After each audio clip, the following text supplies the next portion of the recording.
Hello and welcome to the Esoteric Explorer channel. I'm your host Paul, and today I'm joined by Randy Williams. Now, Randy, we've been talking on the phone for a few days now, and I've got to know you a little bit. And one of the things I've picked up on is that you've had a very interesting life up until this point.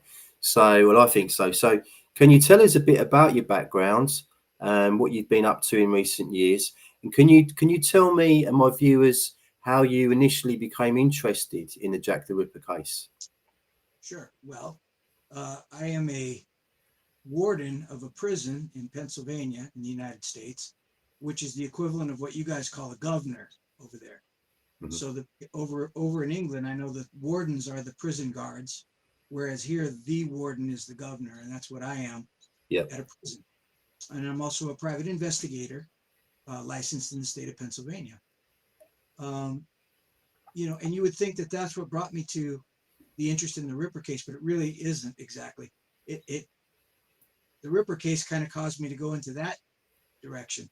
Uh, Basically, when I was a kid, my mother used to always read these true crime novels, which I don't even think they exist anymore. But there used to be these paperback novels that would be all about a crime, usually a serial killing, and they would have a little section in the middle with photographs which you weren't supposed to look at because it was a spoiler. You'd see the suspects' pictures and things, but you'd always look at those pictures first.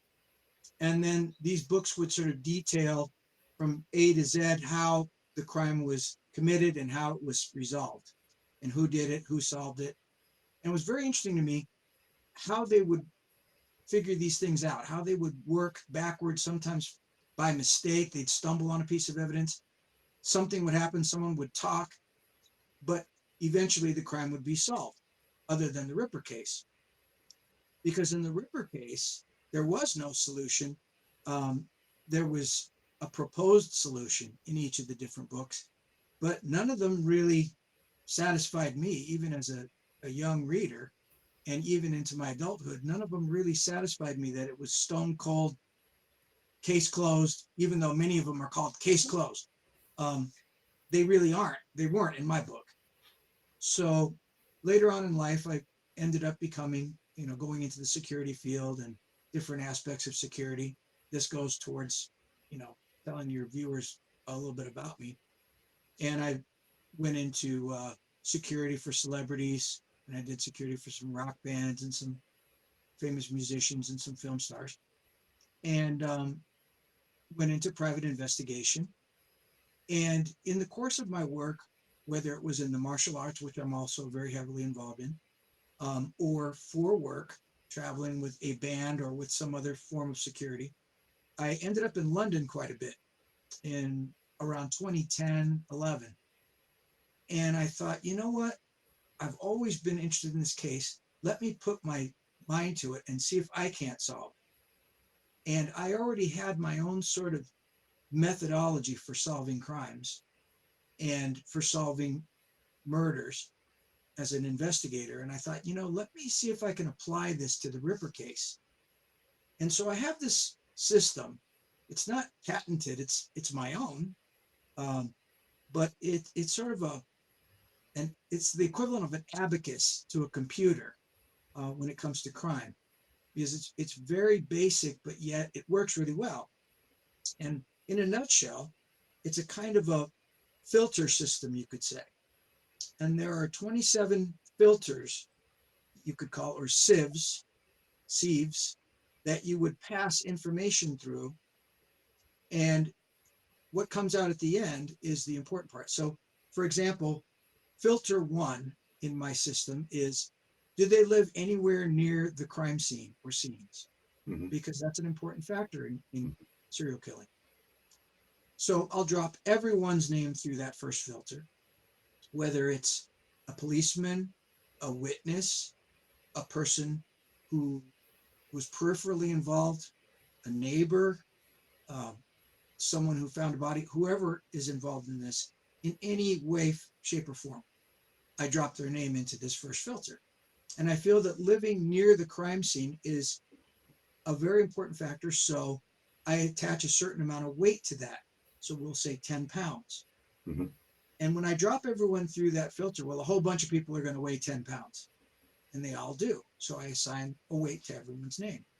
So of the 800 plus names I dropped in, 700 of them weigh 10 pounds now. And then I go to the next very big part of it, and that would be finding a body. And I assign 10 pounds to that. Well, of course, there's only going to be 7, 8, 9 of these people, maybe 12, that get another 10 pounds of weight to them. And so on and so forth down the line. And, there's things like they have a criminal record, or they fit a certain description. And these different filters, I keep dropping people through. And at the end, I come up with these guys that weigh the most of anybody. Mm-hmm. And those are the people that I want to look at first. Mm. And the next thing that I do is I actually don't try to prove that they're guilty, but I try to prove that they're innocent. I try to exonerate them of the crime. So in this case, the names that I get, I try to prove, were they in jail during a crime? Were they out of the country during a crime? Were they unable to commit that crime for whatever different reason? And I try to discount them and try to take weight away from them. And there's a whole other series of filters that I use to remove weight. Mm-hmm. And at the end, I'm left with these few guys that I really then start digging into. And because I've filtered out so many unnecessary names, I can get to work on the people that are, in my book, most likely to have been the culprits. So I may have gotten ahead of myself there by telling you that, but that is kind of how I got into the Ripper crime, because I had this system and I thought, let me test it out on the Jack the Ripper crimes, which I've always been interested in. And I'm here in London, and I got an opportunity to take a tour with Donald Rumbelow and meet Richard Jones. Well, I didn't get to meet him until after I wrote my book, but I got a chance to walk the streets, see what was left of the crime scenes, and get a better feel for the actual size of Whitechapel, which is way smaller than I would have ever perceived it to be from reading books about the case. Mm. So anyway, Brilliant. that's a little bit about me, and that's a little bit about how I arrived at the conclusion that I've come to. Yeah. So for someone like myself that's been had a fascination with the Jack the Ripper case for the last 35 years, I'm extremely pleased that you decided to look into this, because I've looked into your work on Jack the Ripper pretty extensively now, and it's by far and away the most convincing theory or thesis that I've ever come across on the case. So I congratulate you for that. We should also point out, Randy, that you've got 3 of the world's leading criminologists that have signed your work and are backing you up and have said that you've solved it. Do you want to talk a little bit about that? Sure. So I have, in no particular order, I've got Dr. Michael Baden, world famous forensic pathologist for New York City, has been involved in very, very many high profile autopsies, everyone from John F. Kennedy to Marilyn Monroe. Wow. To most recently Epstein, that he proved did not kill himself. He's a very well-known forensic pathologist and criminologist. Mm-hmm. So Dr. Baden, I met when we were both working on a case in Pennsylvania of a serial killer here in my neck of the woods. And it just so happened that Dr. Baden has a brother who's involved in the same martial art that I'm in. And I'm, people know me for that, not to say I'm great or anything, but I have something of a reputation in that art. So what happened was, the night before we were all going to court, Dr. Baden was invited to dinner by the district attorney, who was a good friend of mine and also a martial arts student of mine since he was very young. So a guy called Sam Sanguidolce. So Sam calls me up and says, "Hey, how would you like to come and have dinner with Dr. Baden?" And I'm like, wow, he's a hero of mine. I have all his books, I've seen him on TV. I've seen him in, countless articles, countless of those books that I read when I was a kid about the solution of crimes. And I thought, I can meet this guy, yeah, come down to dinner. So I grabbed some of the different Baden books that I had and put them in a bag and went to this dinner. And we're sitting around the table with the DA and a couple of assistant DAs and some other people. By the way, there's my donkey. Hear him in the background? Yeah. So I've sorry about got 4 cats and you've got a donkey. Yeah. that. But anyway, maybe he just got excited because I was talking about Dr. B. Yeah. So I bring these books to dinner, and we're all sitting around, and I'm just being quiet. And Dr. Baden finally looks over across the table to me, and he goes, "So you're awfully quiet, you know." He goes, "Are you an attorney?" And I said, "Oh no, sir, I'm an investigator. I'm a private investigator." And he goes, "Oh, okay, well, that's very interesting." And then Sam Sanguidolce, the DA, says, "You know, Randy brought a couple of books, Dr. Baden. Would you mind if, would you sign them for him?" And Dr. Baden said, "You have my books?" I said, "Yeah, I got all your books. Bring it over here, son." So I go over and he starts signing my books. And Sam says to him, "You know, Dr. B, while you're giving him your autograph, you might want to get his." And Mhm. Baden goes, "Well, why would that be?" And he goes, "Well, Randy's quite a well-known martial artist in the world."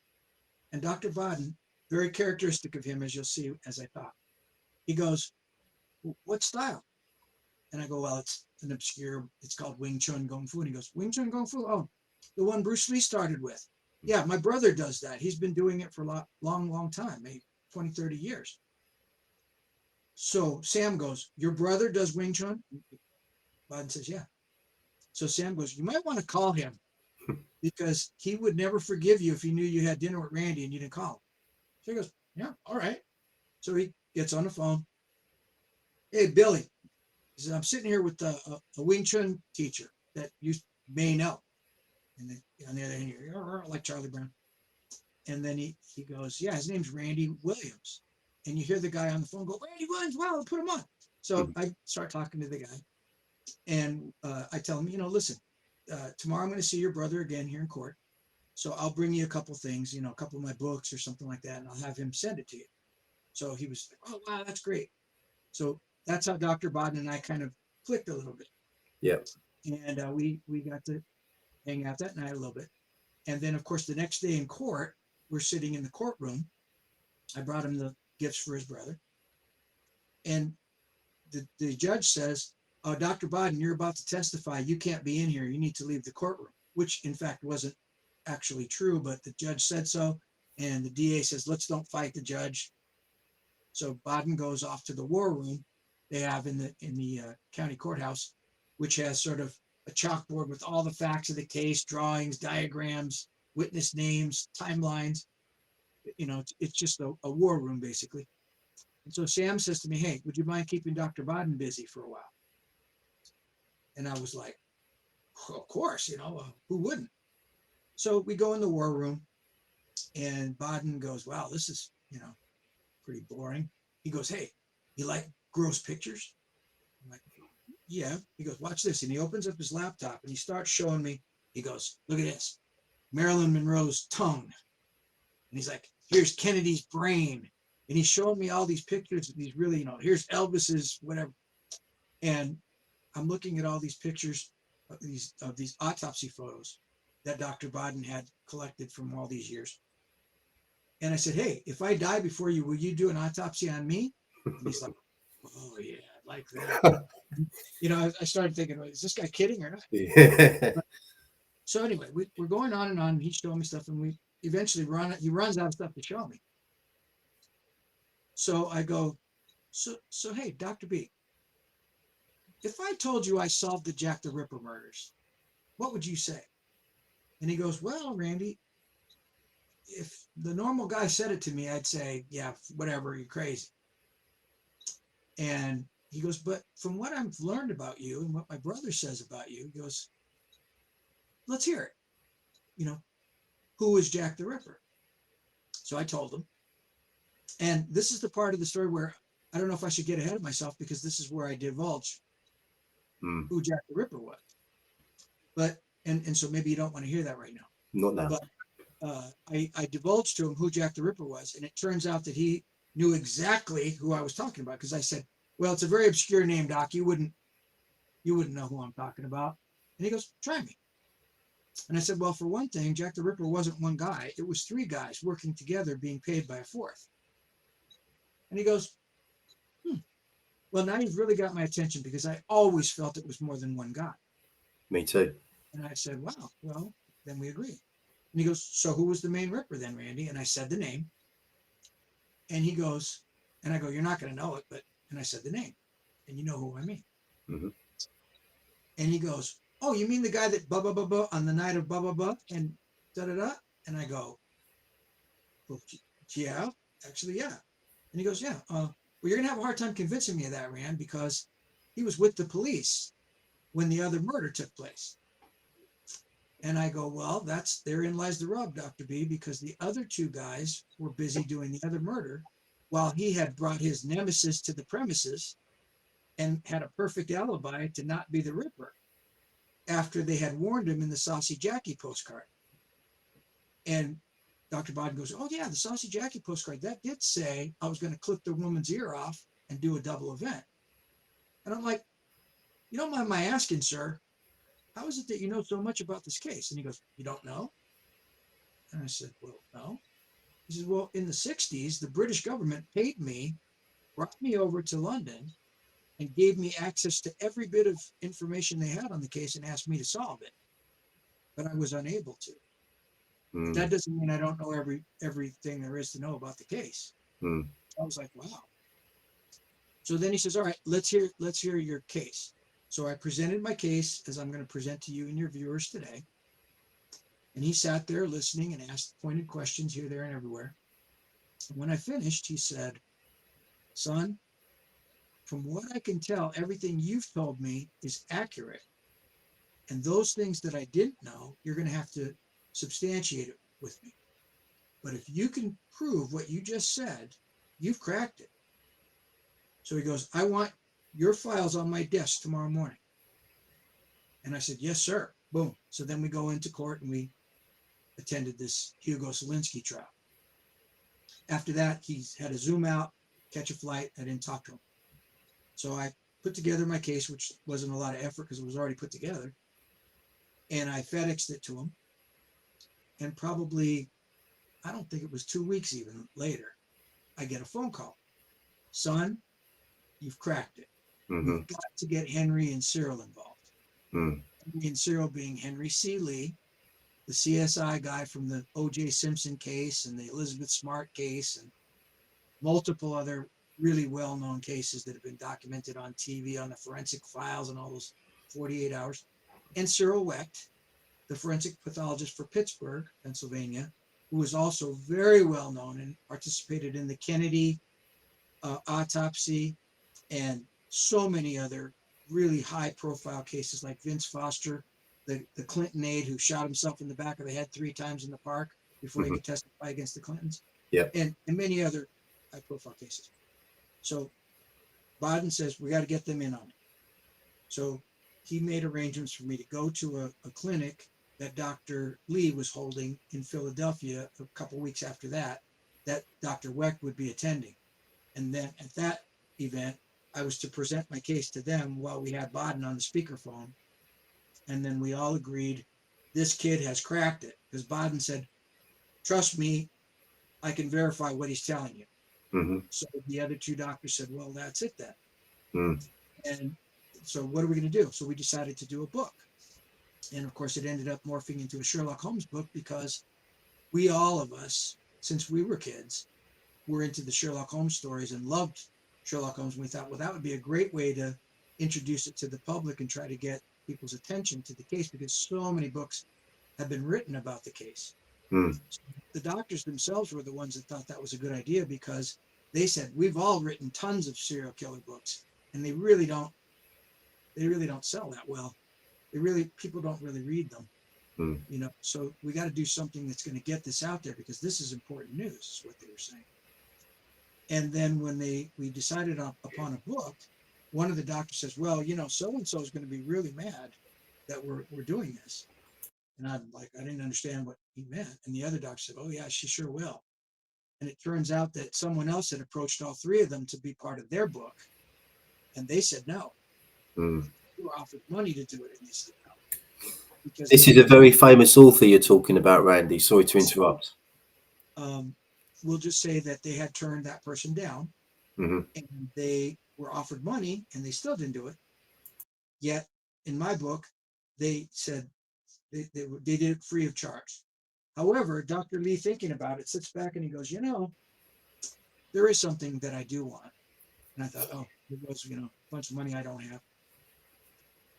And he goes, what I want is I want you to put a character in the book that's based upon me, that helps Sherlock Holmes. And he has to save Sherlock Holmes's life. And I go, done. Hmm. So then Baden goes, well, in that case, I want one that's based upon me. I said, okay, I can do that. And then Cyril Weck goes, well, what about me? I said, your attention. So when you see my book, there are three doctors that, well, one of them's not a doctor, one's a CSI kind of guy, before there was CSI, that all help Sherlock Holmes in their own way. And they perform the parts of the book that Dr. Watson would do, but they actually in real life gave me the knowledge they read the autopsy reports and gave me their opinions of what wound went first, how deep it was, what it caused, the medical implications. Whereas Dr. Lee, his specialty is recreating crime scenes based upon trace evidence, fingerprints, DNA, blood, body positioning, blood spatter, smears.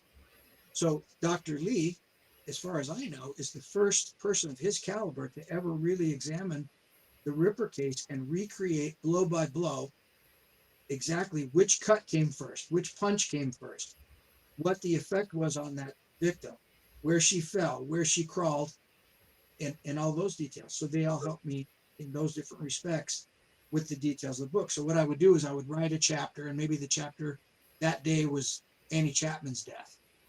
And I would email it to all three of my co-authors. And I did it in a quirky way. I made the emails come from Dr. Watson. And I wrote the emails in a way that it was like I was in 1888. And I would say something like, well, here's today's chapter, where I met the very charming Aberline, and we had a great time and had lunch after this, but here's what I wrote about it. And then they would then read the chapter and write back to me and say, yeah, no, that blow had to have come first before that blow. And then Dr. Lee would say, well, no, she would have fallen here and probably would have sustained that bruise upon her arm from this fall. And then she crawled here and so on. I'm paraphrasing, but they ended up helping me. So in my book, which is well, it's not completely fiction, it's sort of a blend of fact and fiction. Anything that has to do with the facts of the crime is absolutely based upon the expert opinions of the three doctors chiming in on what they felt happened based upon the forensic evidence. Hmm.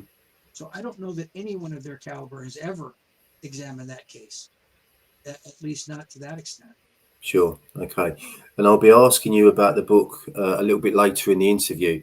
So we're just over 20 minutes in now, Randy. That was very fascinating and very important, I think, that the viewers hear about that. But now is the moment of the big reveal. So, Randy Williams, who was Jack the Ripper? Well, I must tell you, Paul Smith, that it is not that simple a question because, in fact, Jack the Ripper was three men being paid by a fourth. Hmm. So, if you would like me to answer who the main Ripper was, I can do that first. I like to call them the four Jacks, Hmm. as in a deck of cards. And the first Jack I identify as the Jack of Hearts, and that would be Louis Diemschutz, who spelled his name and pronounced his name so many different ways throughout the case when talking to newspaper and police reporters that it's hard to know exactly how he really pronounced or spelled his name.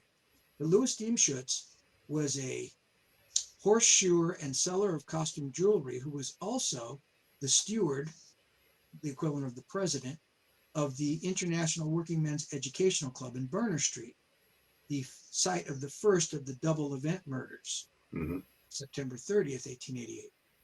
Now, Diemschutz came into my radar through this series of filters that I described earlier.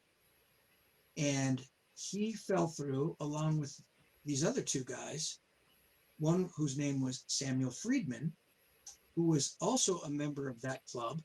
And I call him the Jack of Clubs. I call him that not only because he was a member of that club, and I believe acted as the lookout or the muscle for the gang of high rippers, which are gangs in London that used to prey on prostitutes. Friedman, I call him the Jack of Clubs because he was arrested along with Diemschutz and another guy 6 months after the Ripper killings or the double event, whereupon he beat a policeman with a club. While Diemschutz kicked the policeman and broke his leg, and Kozabrodsky kicked and punched the policeman on the exact spot, by the way, where they all three found, quote unquote, the body of Elizabeth Stride in the gate of the International Working Men's Educational Club. The third member of that gang is a guy called Isaac M. Kozabrodsky, a 17-year-old who was a very enigmatic figure. You don't see much about him other than his statement to the police the night of the double event as one of the people who found the body of Stride, who claimed to, in pitch black, have seen her blood running down the gutter for 5 yards or 5 meters. I don't know how you would see that in the pitch black, but he's one of the people that claimed to have seen and found the body of Stride along with Diemschutz. So those are my prime suspects in the case, and they were being paid by a fourth person, in my opinion, or maybe not paid by him, but funded by him. And that would be a Russian prince by the name of Peter Kropotkin, who was one of the founders of the anarchy movement. He was one of the great thinkers of the 1800s. He was a founder of the International Working Men's Educational Club, which was anything but an educational club, by the way. It was a socialist anarchist club whose main mission was to destroy England at all costs. And Kropotkin was the founder of that club. Kropotkin had served time in 2 prisons, Russia, where he made a daring escape, and France, where he was imprisoned in both cases for organizing political assassinations. He wasn't the killer, he just organized and paid for them. He then went to Switzerland and was exiled from Switzerland for the same thing, organizing political assassinations. It's very hard to get exiled from Switzerland. That one involved Alexander, didn't it? The Tsar in Russia, the famous murder, I think. Right.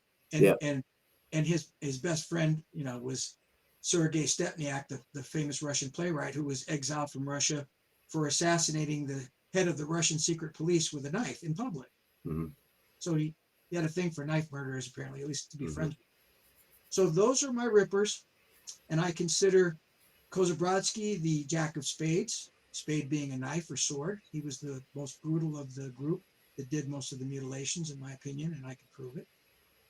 And Kropotkin, I call him the Jack of Diamonds, as the financial supporter of the group, and basically the person who I believe organized the mission as an attempt to bring England to its knees. British Empire. Brilliant. Okay. So I think I've mentioned already that there were 2 murders that have always caught my attention over the others, if you like. One of which we've just mentioned, and we'll go into in a lot more detail shortly. That's the third murder, or the third canonical victim, which was Liz Stride, and the first murder of the double event. But there's another murder, Randy, that has always caught my attention. It's one of the non-canonical victims that go. This happened before the murder of Mary Nichols, the first canonical victim, and that was the murder. Sorry, because you might want to explain what you mean by the term canonical. Sure. Okay. So most, I think I'm right in saying that most ripperologists, or most people that follow the case, consider that Jack the Ripper killed 5 women, when in actual fact there was I think around 13 or 14 murders in Whitechapel between I think 1887 and 1891. So they continued for a 3 to 4 year period. I will ask you actually why you think that many ripperologists only consider there to be 5 murders that were carried out by Jack the Ripper. I mean, canonical basically meaning everyone agrees on it, which Yeah, Nobody agrees on anything in the Ripper yeah, world. exactly. Okay, so I was just So you want to know why I believe certain murders are canonical or are outside of the canonical five, but why I think they're murderers and why other people don't? I would, but I'd like to take a very good look at one of those murders specifically, and that's the murder of Emma Smith. Right.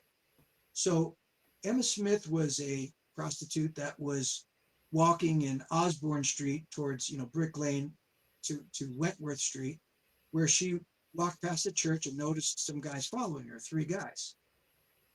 And she claims that these three guys followed her around into Wentworth Street at Osborne and attacked her. And she said that there were three of them. One was, I think she said she thought he was about 19. And the other one was in his 30s, 20s to 30s. And the other guy was older, maybe in his 40s. And she said that the medium age guy, the 30-year-old guy, punched her in the face. And then the very young one proceeded to rape her and then to insert a foreign object into her vagina. So Emma Smith lived long enough, 4 days, I think it was. She lived long enough to tell her story to the police before dying of peritonitis, Mm. which was brought up upon by the rape and the insertion of the foreign object. But her testimony went to three men attacking her, and they were the exact description of my suspects, which is why I believe they were, and there's more reasons than that, why I believe they're a Ripper killing. I think that was the first killing, although it wasn't the first attack that I attribute to the Rippers. I think there was Ada Wilson Hmm. was one of them, and I think that there may have been another one too, um, but in any case, Emma fits the profile of my three suspects. And I feel for more than one reason, not just the fact that she described them, but just the brutality and the roles that they played, because the older guy stood guard, which fits with something that happens in the double event murder we'll talk about later. And so there's a lot that links Emma to the rest of the murders. So to double back to where you asked me, well, why don't other people think that's one of the canonicals?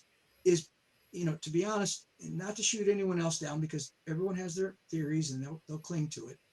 But I feel like I've seen people they tend to discount evidence in the case that doesn't support their exact theory. So if you want to consider Emma Smith a Ripper killing, you have to then concede that there's more than one guy working together. Mm. So that shoots down a lot of the suspects out there. So let's take Kosminski, because so many people say it's him. I'm not pointing at any one author and shooting them down. But if people that want to consider it was Kosminski, well, that just doesn't fit, because Kosminski couldn't have, he didn't have the intellect or the partners to do something like that. Mm. So if your belief is it's Kosminski, you can't consider Emma Smith a Ripper.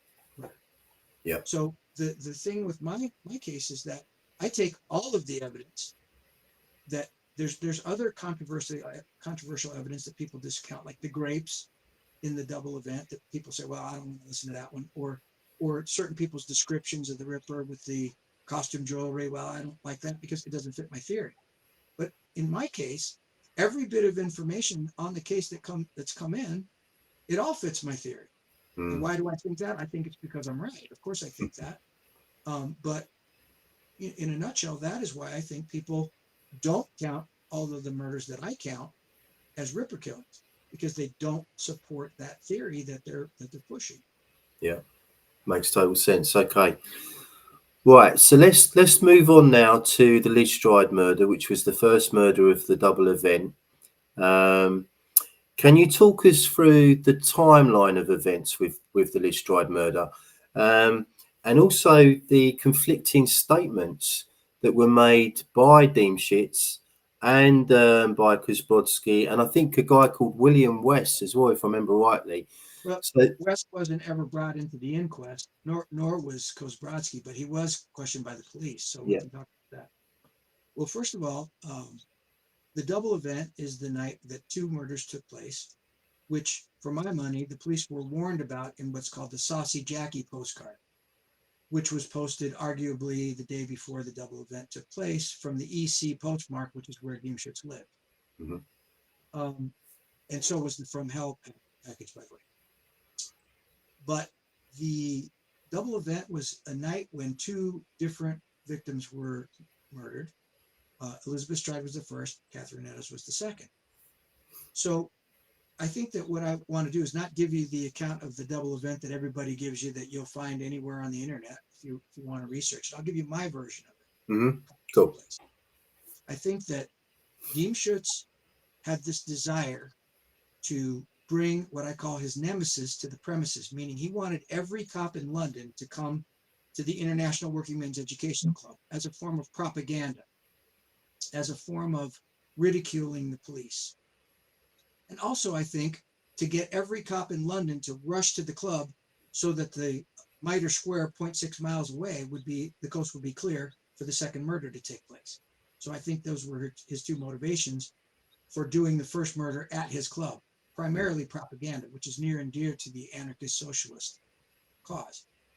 So he came up with a story to the police that he went off to market, which I find hard to believe because it was the Sabbath, which begins at sunset on Friday or just before sunset on Friday and lasts until an hour after sunset on Saturday. So I don't think that it makes sense that he would have gone to market. And even if he did, what market stays open until 10 o'clock at night for him to sell his costume jewelry?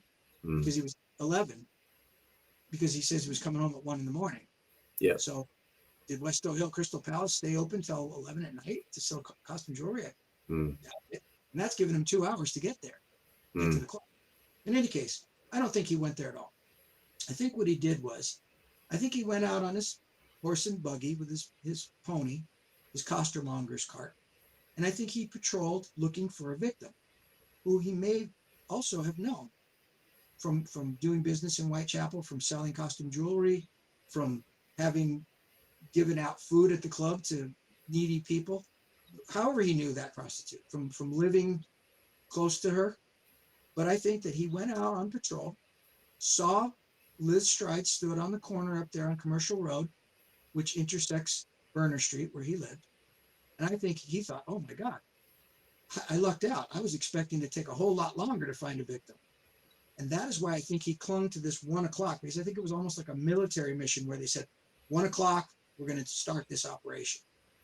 Because he kept saying 1 o'clock, and it wasn't 1 o'clock when he found her. In any case, I think that he went down Burner Street in his cart, turned right, saw Liz Stride stood on the corner, probably said, hey, I'll be back in just a minute, stay here. And I think he would have turned right, went to the next block up, which is Batty Street, and turned right up Batty Street. And I think he would have parked his pony and costermonger cart right in front of the London Board School. And the reason I say that is because there was a fence behind the London Board School that you could have vaulted to get to the club quickly, or you could have vaulted from the club to get to the London Board School quickly, rather than go around Fairclough Street. Yeah. So I believe that's where he parked. I can't prove it. It's just a theory. I just think it makes the most sense when you put yourself into his mindset. So I believe he parked his horse and buggy anywhere down that road, Batty Street. And I think he walked back to Commercial Road where Stride was waiting. And I think he had a parcel, a newspaper wrap parcel, which would have been grapes that he purchased from, I believe, Matthew Packer, who had a fruit shop. There's my donkey again. A fruit shop near the club in Burner Street. So I think that he would have approached Stride with the grapes. And I think he also had something that are called cashews, not cashew nuts, but CACHOU, which is a kind of a breath mint. Yeah. I think he had those with him to tempt this woman who was probably half starved. And I think he tempted her to then walk with him down to Burner Street, turn left up into Burner Street towards the club. And they stopped at the street corner where P.C. William Smith spotted them talking. And he later gave a very good description of Deemschutz, and he knew Stride. So he knew it was Stride. He knew her from dealings, in the street. So there was no question it was Stride. The question is, who's that guy? So Deemschutz and Stride walk up to the club gates, and by accounts of different passerby, it seems that she was reluctant to enter the club gates. Maybe she heard the guy singing in Russian. Maybe she started thinking, oh, the Ripper, I don't like this dark alley. Whatever her reasoning was, she then walked past the club and went into Fairclough Street, where she made a left turn towards the board school, towards Batty Street. And Diemschutz followed her. And I believe that his lookout, who was stood across the road, probably followed the two of them. Mm-hmm. In any case, another guy that was coming from a chandler's shop said he heard her say, not tonight, perhaps some other night. And Diemschutz sort of leaned over her shoulder and said something as if to kiss her. And I think at that point he convinced her, whether he offered her more money, offered her more grapes, offered her something to tempt her.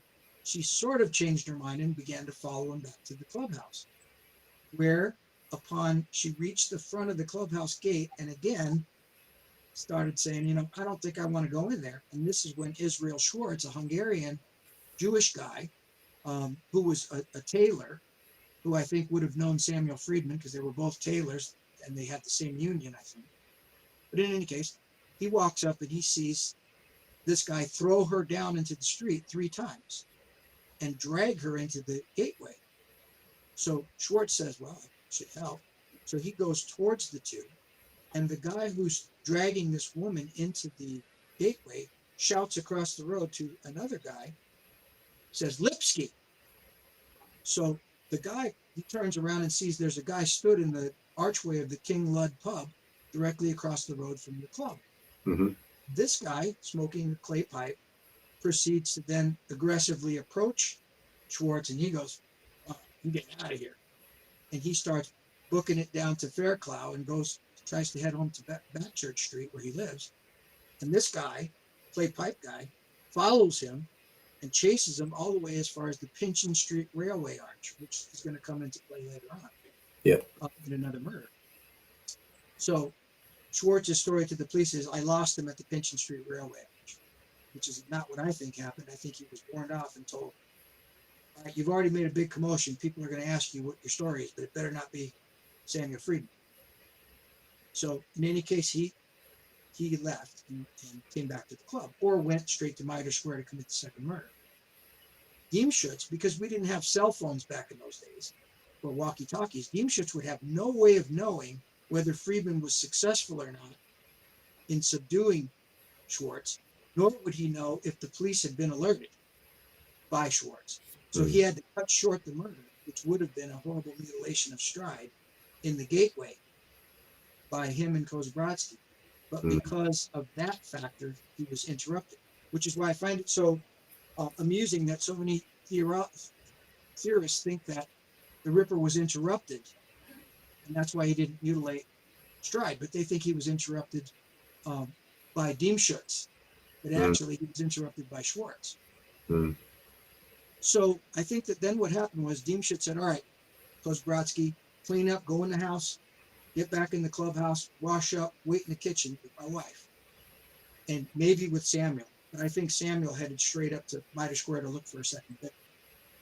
Diemschutz then either vaults the fence or runs around to runs down Fairclough and goes to Batty Street, gets on his horse and buggy, and then proceeds to ride, makes the right on Fairclough, the right on Burner, and then a right into the gateway of the club, where he says his pony shied from the sight, the pony was blinded, by the way, or the smell of a dead body, which I find ridiculous. I guess, I don't know, we'll go into that later. Well, you call this the phony pony story, don't you? I'm an owner of horses, as you could hear. You heard the donkey. Yeah. And I know quite a bit about horses.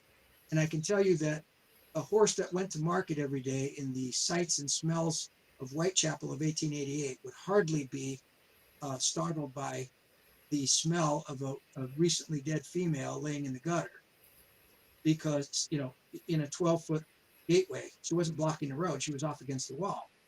So I don't think he would see or smell her, and if he did, I don't think he'd care.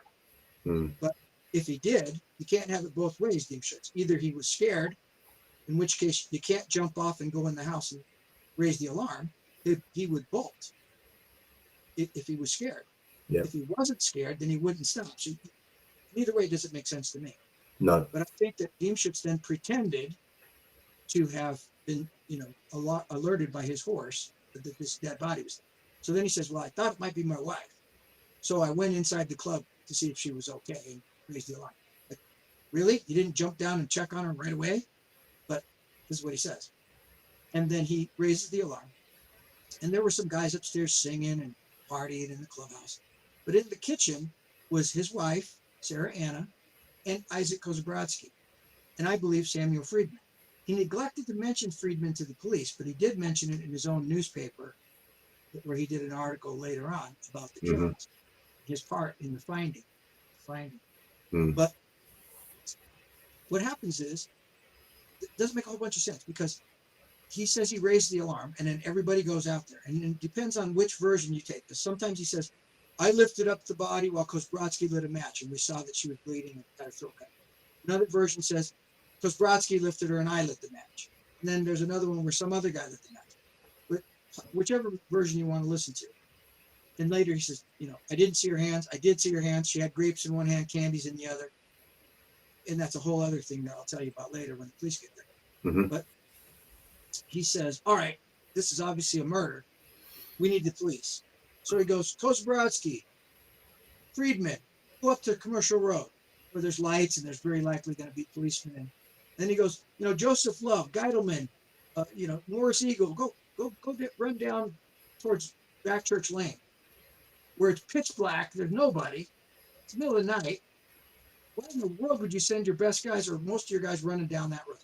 So what happens is Morris Eagle goes running down, and he gets to Backchurch Lane, and he's like, this is stupid. He turns around and he heads towards Grove Street, which then intersects with Commercial Road. And he finds two PCs, police constables, and he says, you guys need to get to the club. So then these constables come to the club, they raise the alarm, and then all hell breaks loose. Every cop, in town comes rushing to the club, whereupon they interview Diemschutz, and he continues with these ridiculous claims that he makes, where he tells them, I thought it was my wife, but I didn't. I thought it was some mud and dust swept together, but I thought it was my wife. But I went in and, found out it was my wife, but I didn't want to upset her because she has a very delicate constitution. These type of things would really upset her. Whereas 6 months later, she's arrested for kicking a cop and hitting him with a hairbrush. Yeah. Some delicate flower she was. So he has all these crazy stories. And then, of course, later on, he gets interviewed by the police. All the police come to the clubhouse. And this is all part of the double event. But you just asked me about the strike part, so I won't go into the second part of the double event. I will just say that once the police arrived, Diemschutz pretended to be very traumatized, shaking, almost crying, and about how horrible the sight was. And he starts telling the police, yeah, she had candies in one hand, grapes in the other. He translates for Kozabrodsky, who says, yeah, she had candies in one hand and grapes in the other, and 5 meters of blood running down the gutter. And, these statements that just don't tally with what the cops saw, because no cop and no doctor saw any grapes. They found candies. So I think that he knew she had candies, but she dropped them during the murder. And only when Detectives Legrand and Batchelor went back the next day did they find the bloody grapes that the cops had just discounted. They didn't really pay attention to them. But how did Diemschutz and Kozabrodsky know she had grapes in her hand? Nobody else knew it. There was a guy named Highberry or Heberry or Heshberry or Heshberg, depends on which version you listen to. And he said, well, I heard from Diemschutz that she had grapes in her hand, but I didn't see them. He was a neighbor. So there's PC Lamb, who says, the funniest thing about this Diemschutz guy, he's outside shaking and traumatized, and he's really, really bummed out. But yet he goes inside the clubhouse and he's cool as a cucumber, and he's ridiculing the cops. He's ridiculing Edmund Reed, about some cigars that Reed wanted to buy. And he's telling Reed, I thought you were some big shot cop that should know that I'm not allowed to sell them to strangers. I'll give you some if you want some, but one would think you would know better. He's over here ridiculing Edmund Reed, the investigator. And in some of his cohorts, I'd like to think it could have been Samuel, but it could have been any of them, were ridiculing the cops inside by showing them pictures of the Chicago martyrs which were their colleagues, Jews that were killed in a riot in Chicago not long before the killings, Yeah. maybe a year before or two. So here's this guy who's presenting this traumatized face to the police outside, and as soon as he walks inside the club, he's cool as a cucumber and acting very sort of sarcastic towards the police. Mm. It didn't tally in Lamb's mind. He was Mm. like, that's a bit odd. So then Deemschutz later gives his testimony to the police and then to the newspapers, and he makes all these conflicting statements. And then when he shows up at the inquest on Tuesday morning, he steps in it even worse. But he basically says, yeah, I'm a seller of costume jewelry. I keep my horse and buggy in George Yard, which he later clarified to be Cable Street, George Yard, because Martha Tabram was killed in a different George Yard in Gunthorpe Street Mm-hmm. not long before. So he says, the woman that I found, she was dressed quite a bit better than the woman that was killed 3 weeks ago. How did he know that? Chapman. So I'm reading this and I'm like, Deemschutz, how do you know how the Annie Chapman was dressed? There's Mm. no photographs, even to this day, of that murder scene. There's no pictures of how she was dressed. It might have been described in the newspaper, but in the inquest, you also say that you really had not much of a chance to see how Stride was dressed. But the night of the murder, you said to the cops, yeah, she's dressed quite a bit better than the girl that got killed a few weeks ago. Mm. Well, that's what we call leakage. Investigators Yeah. call it leakage. Alarm bells. The Yeah. perpetrator accidentally lets go some insider information he Mm. shouldn't have. And I think that's what Deemschutz did at that moment with the statement about George Yard and with she was dressed better than. Yep. So he continues to make weird statements. At the inquest a couple of days later, Tuesday morning, the judge asks him, or the coroner says, did you see her hands? No. Later on, they said, did you see her hands? Yeah, they were crossed over her breast. Another guy says, did you see her hands? Yeah, they were spread out to her side and they had, candy in one and grapes in the other. Another guy says, well, did you see her hands? No, never saw her hands. Did you touch the body? No. Did you touch the body? Another guy says. He goes, well, yeah, I lifted her up while Kozbrodsky lit a match. Well, another guy asks, oh, well, yeah, no, I didn't, because Kozbrodsky lifted her up while I lit a match. And then later on, yeah, I lifted her up while, I don't know if he said Joseph Love, but one of those guys lit a match. Mm. I don't know somebody. So which one is it? And that's because it's called cognitive complexity, I think is the term that we use. That means when criminals can't keep their story straight, basically. You tell too many lies, it's hard to keep it straight. Mm. So I think that he made a lot of statements that, in retrospect, some really well-known ripperologists that I know, now that they know who my suspect are, they reread Deemschutz's statement and went, oh my God, how did I not see that? I've read that 1,000 times. Mm. How did I not see that? Mm. Because he's very plainly saying that he knew how Chapman was dressed. Mm. Which So, makes no sense at all. Sorry, Randy, can I just take you back for a moment to Israel Schwartz? Because Israel Schwartz is probably the most famous or important witness in the Jack the Ripper case. Arguably Israel Schwartz or Joseph Lavender, I think. So we've got Schwartz turning around the corner into Berner Street, where he sees a man attacking Liz Stride, and he sees another man a few yards away, directly opposite, looking at this violent crime unfold, apparently unfazed by it whatsoever. And then the guy that's attacking, correct me if I'm wrong, but the guy that's attacking Stride notices Schwartz, turns round to the second man and shouts Lipsky. Yeah. What's the relevance of the name Lipsky in this scenario? Well, that's a very good question. So Lipsky was a very well-known at that time murder case that was going on, where the majority of the Jewish community, especially the socialist anarchists, thought that this guy Lipsky was being railroaded for a murder of a Gentile woman. I think she was his landlord. And in fact, he did commit the murder and admitted it later. But at that particular time, he was saying he didn't do it. And most of the Jewish people were thinking that he was being railroaded for something he didn't do strictly because he was a Jew. And so I believe that Lipsky was used as a kind of a war cry, a way of, like in Cuba in the whatever 50s, they might have said Che Guevara, or in more recent history, someone might have said George Floyd, because they were using him and kind of holding him up as a martyr, which is a term they used quite a bit. They referred to the victims as martyrs, meaning a person who dies for their cause. Well, they knew the cause. Maybe we'll get into that later.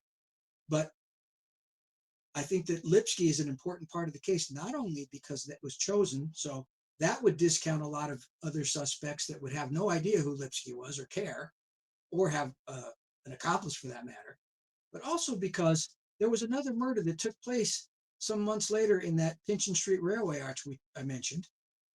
And in that railway arch near the body, on a wall that looked very much like the paling of the wall of the double event at 108-116 Wentworth Model Dwellings, there was a paling on the wall in the Pinchin Street Railway Arch upon which was chalked the word Lipsky.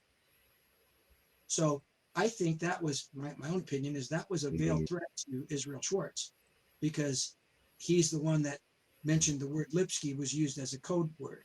And I think that they wrote that there purposely to tell, Schwartz, keep your mouth shut, which, by the way, he did. In fact, he radically changed his story when there's this reporter from, I think it was called the Evening Star or the Star newspaper, ran into Earth in Backchurch Lane in his new house, and he interviewed him. And Schwartz goes, you know what? I was all wrong that night. It was actually a redheaded Irishman. He was drunk as a skunk, stumbling around. I don't know what I was thinking when I said that, and he changed his whole story. Wow. Yeah. He also told the police that the second man was standing watching this unfold with a clay pipe.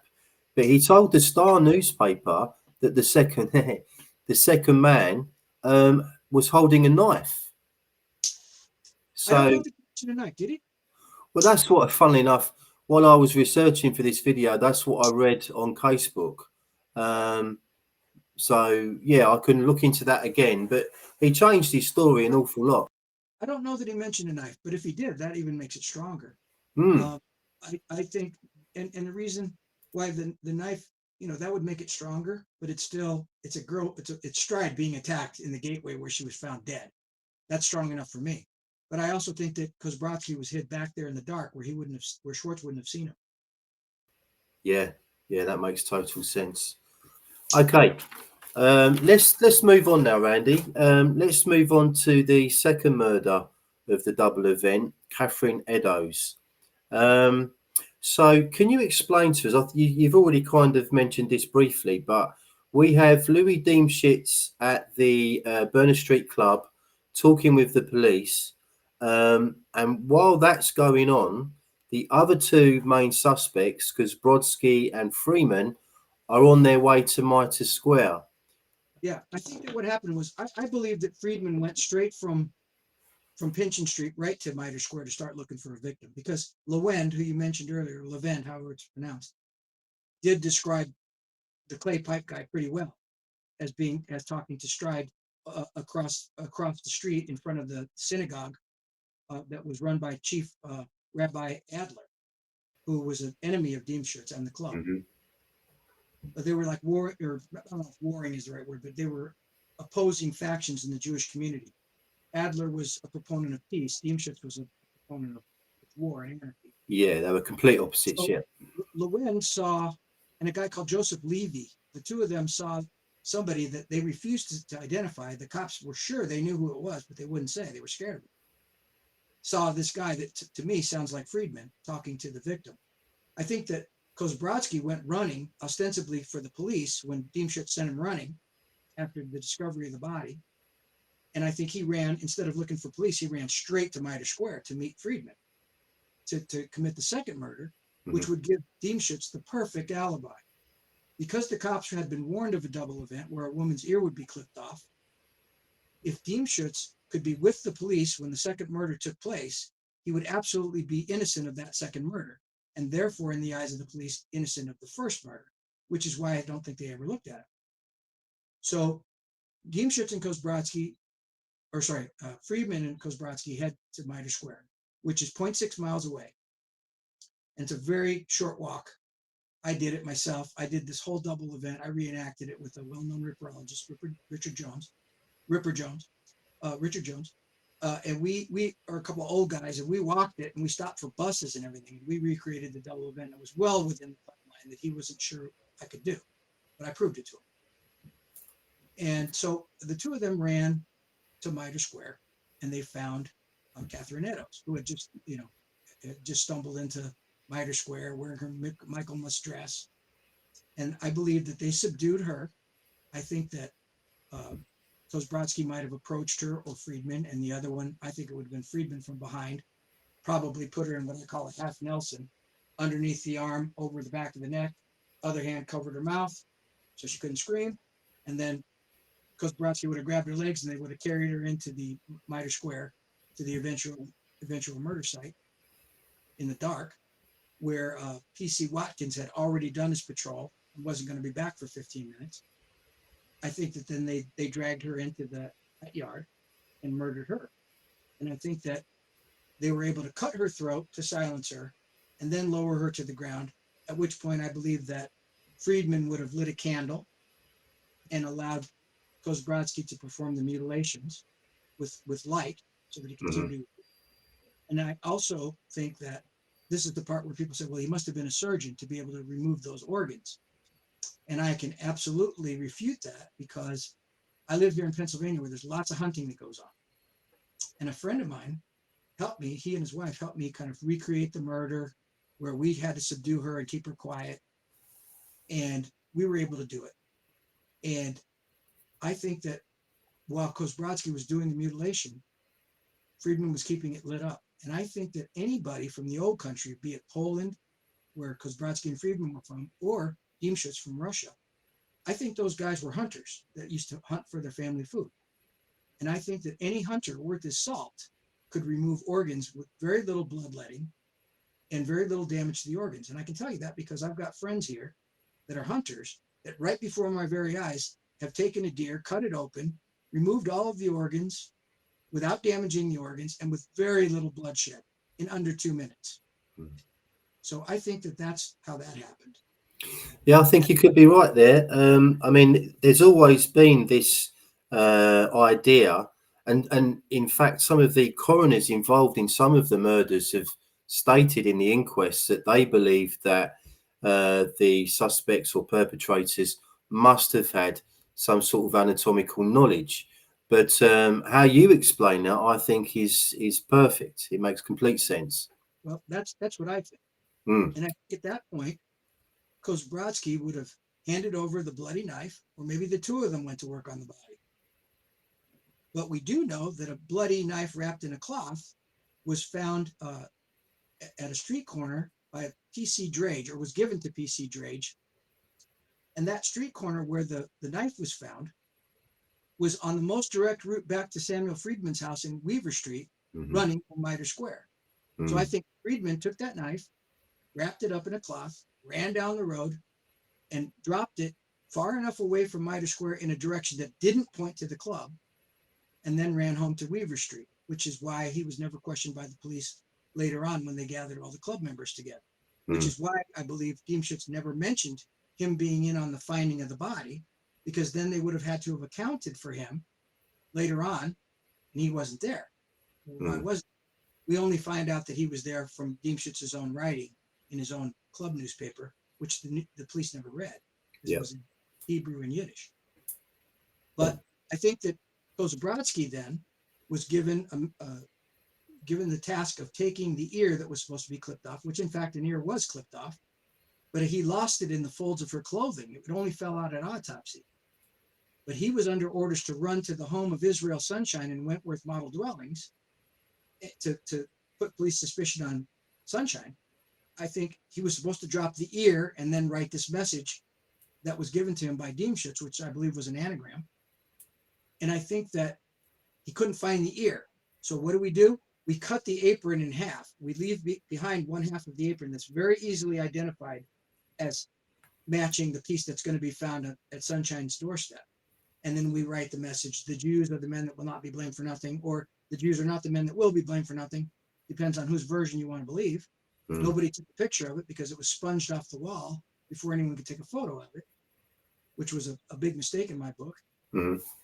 But, you know, I believe that Kozbrodsky was ordered to do that.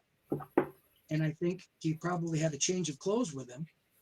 And he probably ran to that spot, wrote the message, left the apron, and then probably ditched his bloody clothes somewhere where he could go pick them up the next day, hidden from sight, and then changed and went back to the club. Oh, I couldn't find a cop. And they probably said, oh, you brave young man, you ran for the police knowing there was a killer out there.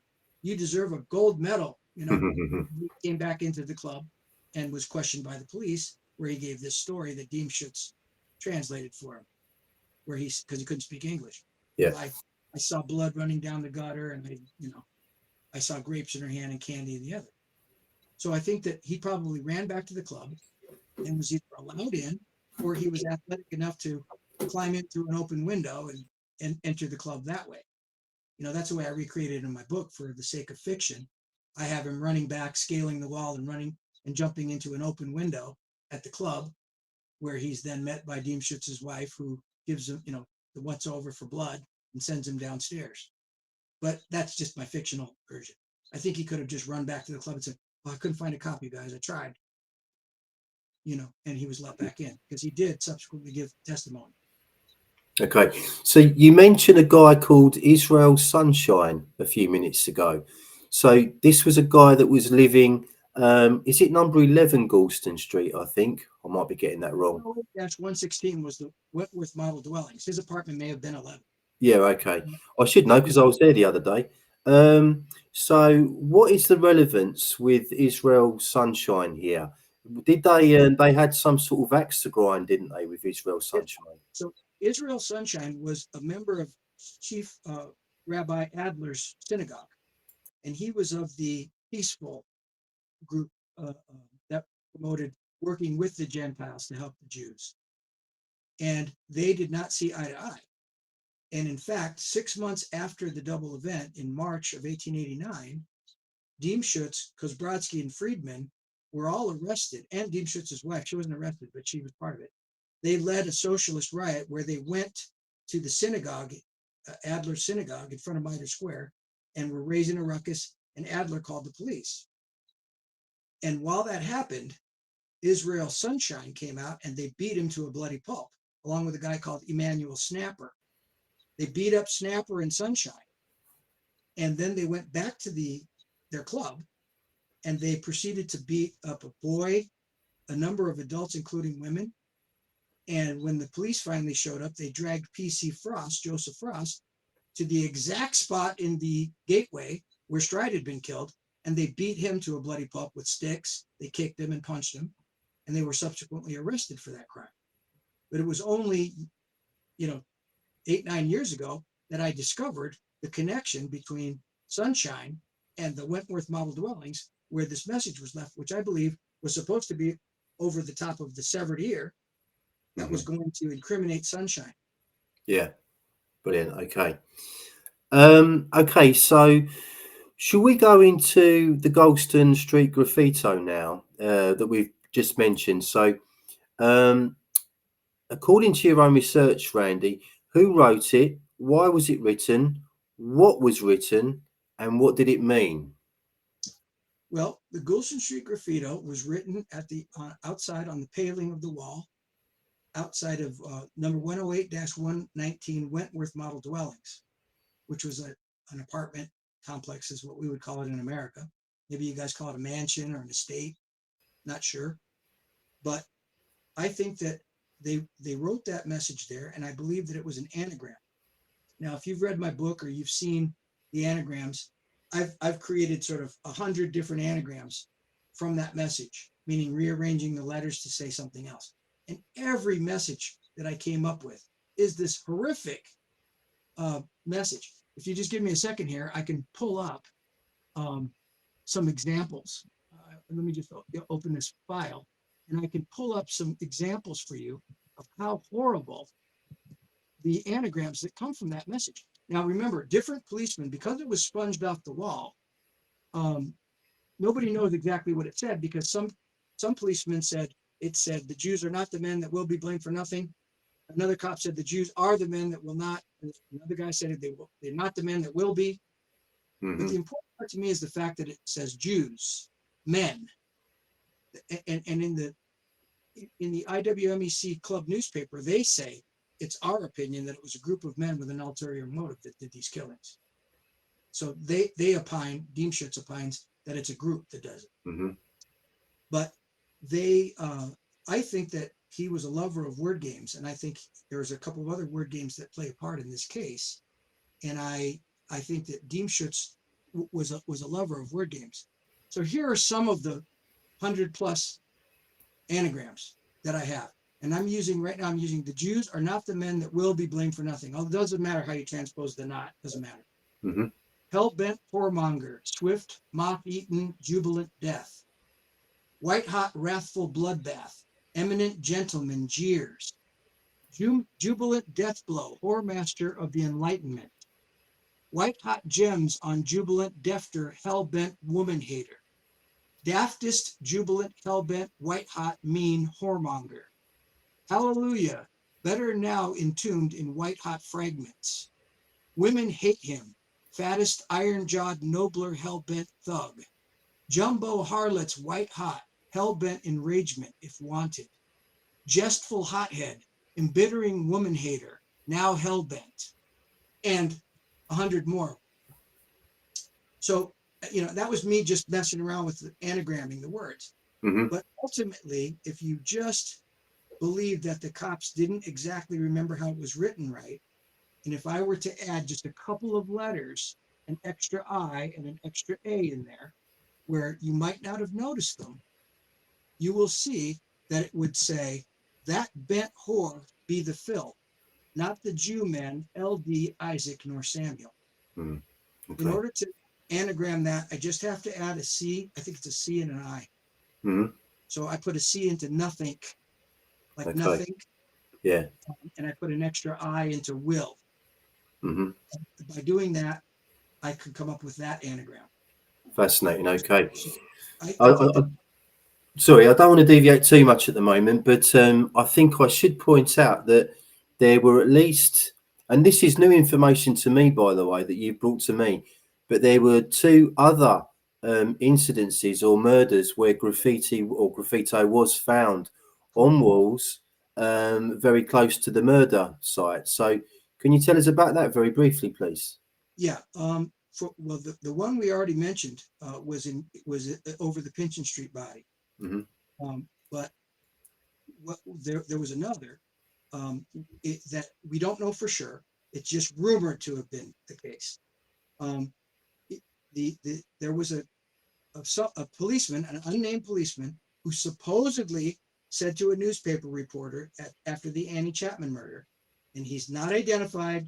Some people don't believe it.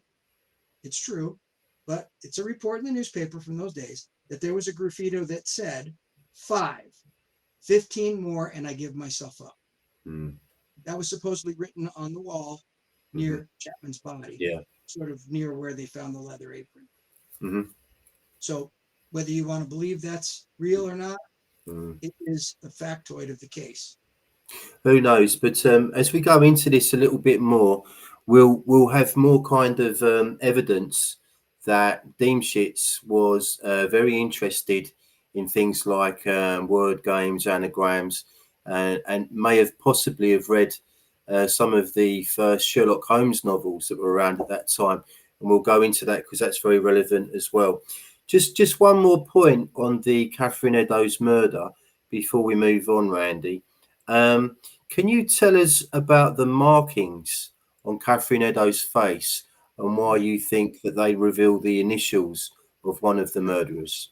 Are you going to be able to put up a photograph of maybe? I'm going to be doing, sorry. There's going to be quite a few pictures and stuff on video, so I will do that. So if you would just do me the favor, when you put that picture up, put it up the way it was drawn by the police or by my forensic artist, whichever version you choose. But take it the way it was drawn or the way you see it and turn it like that. Right. Because the coroner at that murder, the coroner said it was his opinion based upon the cuts that the murderer was knelt to the right side of the body. Therefore, he would have been looking at her face turned sideways, Mm-hmm. with her head that way and your head the way mine is. So if you look at that, which I didn't do initially. So when I first looked at it, there's these little V's cut in her face, these little V's, and there's these eyes cut in her face. So the first thing I thought 20 years ago, or whenever it was, I thought it was 666, VI, VI, VI, like the Roman numerals for the mark of the beast. So that was my opinion for a while, that it was 666 that he carved in her face. But the more I looked at it, and then when I kind of put it together that the killer was knelt and looking at her this way, I turned the drawing sideways. And what did I see? I saw IK, IMK, Isaac M. Kozabrodsky, who I had already pinpointed as my mutilator. And it just fit because I thought, if you gave a 17-year-old kid a carving knife, a jackknife, and you said, carve your initials in that tree or that picnic table, or carve something, he'd probably carve his initials. And that's what I think he did to her face. And you could do this experiment on yourself. You'll find that if you wanted to make a K out of your eye, so this is the spine and this is the K. If I turn sideways, it looks like a K. If you do it to yourself and you go like this, you can't reach your eyeball. You get about there and your finger sticks. That's where the knife would have cut to make it look like a K. Mm-hmm. He cut an eye through the eyes and down the face. He cut 3 eyes, which is just a line. Okay, it's an eye, it's a line, which is it? But he cut these V's, and the same thing with your mouth. You can't get right to the lip, and otherwise it would slide through. You go up and you come down, and he did it twice. That looks like an M to me, Yeah. and a K, because the mouth makes the spine of the K, and then that. So I think that he actually carved his initials in her face, but everybody missed it because we're all looking at the picture the wrong orientation. But if you put yourself in the killer's shoes, which I did, and it's not something you want to do, trust me. No. You see that he cut his initials in her face, plain as day. Yeah. Okay, brilliant. Right. Let's talk about one more murder before we go on to other stuff. So the most gruesome murder out of all the Whitechapel murders was the murder of Mary Kelly that took place on the 9th of November, 1888. Now, I like your theory here as to how the murders carried it out. It explains a lot to me. And also it explains a great deal about the witness, George Hutchinson, I think his name was, wasn't it?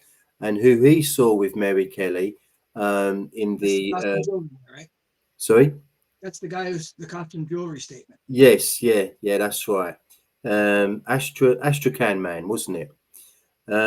So can you tell us about how you think that the three carried out the Mary Kelly murder?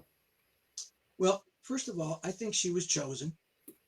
I think she was chosen. And part of the reason I think she was chosen, part of it is this Mary connection that you may not even want to get into because your viewers might think that's too far out of the realm of the ordinary. But I think she was probably chosen because I know that she was at one point a neighbor of Isaac Kozabrodsky's. He lived in Old Forge Road. I think it was number 40, which was very close to the gasworks in Stepney where Mary Kelly said she lived before she was in Christchurch, before she was in Miller's Court. So I think that they would have seen each other because, again, Whitechapel is a lot smaller area than people give it credit. If you're a ripperologist who doesn't live in London and you've never been to Whitechapel, you'll be sort of astounded by how small it is. And, I live in a small town in Pennsylvania, and it's one of those places, how you always say, oh, everybody knows everybody. And that's kind of, I think, how Whitechapel was to a certain extent. Maybe the Gentiles didn't know the Jews, but I think a lot of people knew each other by sight. And I think that she was chosen, but whether you want to go with that theory or not, we know she was killed in her apartment at 13 Miller's Court, just off Dorset Street. So I think that what happened was Diemschutz had made an arrangement to meet her or met her somehow in the street. And I think he was dressed to the nines, according to the eyewitness statement. He was loaded with costume jewelry, and he had a horseshoe tie pin. and he describes a guy that looks just like Diemschutz and doesn't have a beard, which Diemschutz wouldn't have had because he shaved it off. We didn't even talk about that yet. But he describes Diemschutz to a T, and he says he's covered in costume jewelry. Well, of course, if you have a big, thick gold chain with a giant red jewel hanging from it, it can't be real. First of all, no such ruby exists. But if it did, you wouldn't be wearing it around Whitechapel. So it's got to be costume jewelry. Mm-hmm. And then he had a horseshoe tie pin. So, like, I have horses. If I was a jeweler, I might make myself a costume jewelry horseshoe tie pin. Mm. So Diemschutz is a farrier, which is a horseshoer, and a costume jeweler. Sort of odd that that description fits him so well. Now, when we go to the murder scene where she was completely decimated, I mean, I don't even know if we want to talk about the things that were done to her. No, not particularly. But just decimated. Mm-hmm. And yet there were 2 wine glasses that remained intact within the apartment. And one of them was already broken and was used as a candle holder. So my question is, if you think Jack the Ripper was a lone killer, how in the world, in a tiny room like that, would one guy be able to subdue a girl like Mary Kelly, who was young and reasonably fit, I would think, and streetwise, without even knocking over a wine glass? How would you do that exactly? I mean, and if there was one guy attacking Mary Kelly, there were about 26 people, I think, living in Miller's Court, which was a very small courtyard just off of was it Duke Street, the name of the road? Am I getting that right? Sorry, Dorset Street. Dorset Street, of course, yeah. So Miller's Court in itself was a very small courtyard and densely populated. So again, as you say, that makes no sense. Right. The only person that said they heard anything unusual was one of the girls. I can't remember her name, Florence something, I think it was. She lived said she upstairs, heard yeah. the cry, "Oh, murder!" Mm-hmm. And I don't know that she did hear that or she made that up or whatever, but that's the only thing that she heard. Now, she says she heard. But if you want to believe she heard that, great. If you don't want to believe it, then how did he keep her so quiet? I think it was the half Nelson, the cover of the mouth, cut the throat, and then she's quiet. And now you can do whatever you want because you're inside and nobody's there to bother you. So I think that's what happened with Mary Kelly. And I think they waited around till the coast was clear to leave.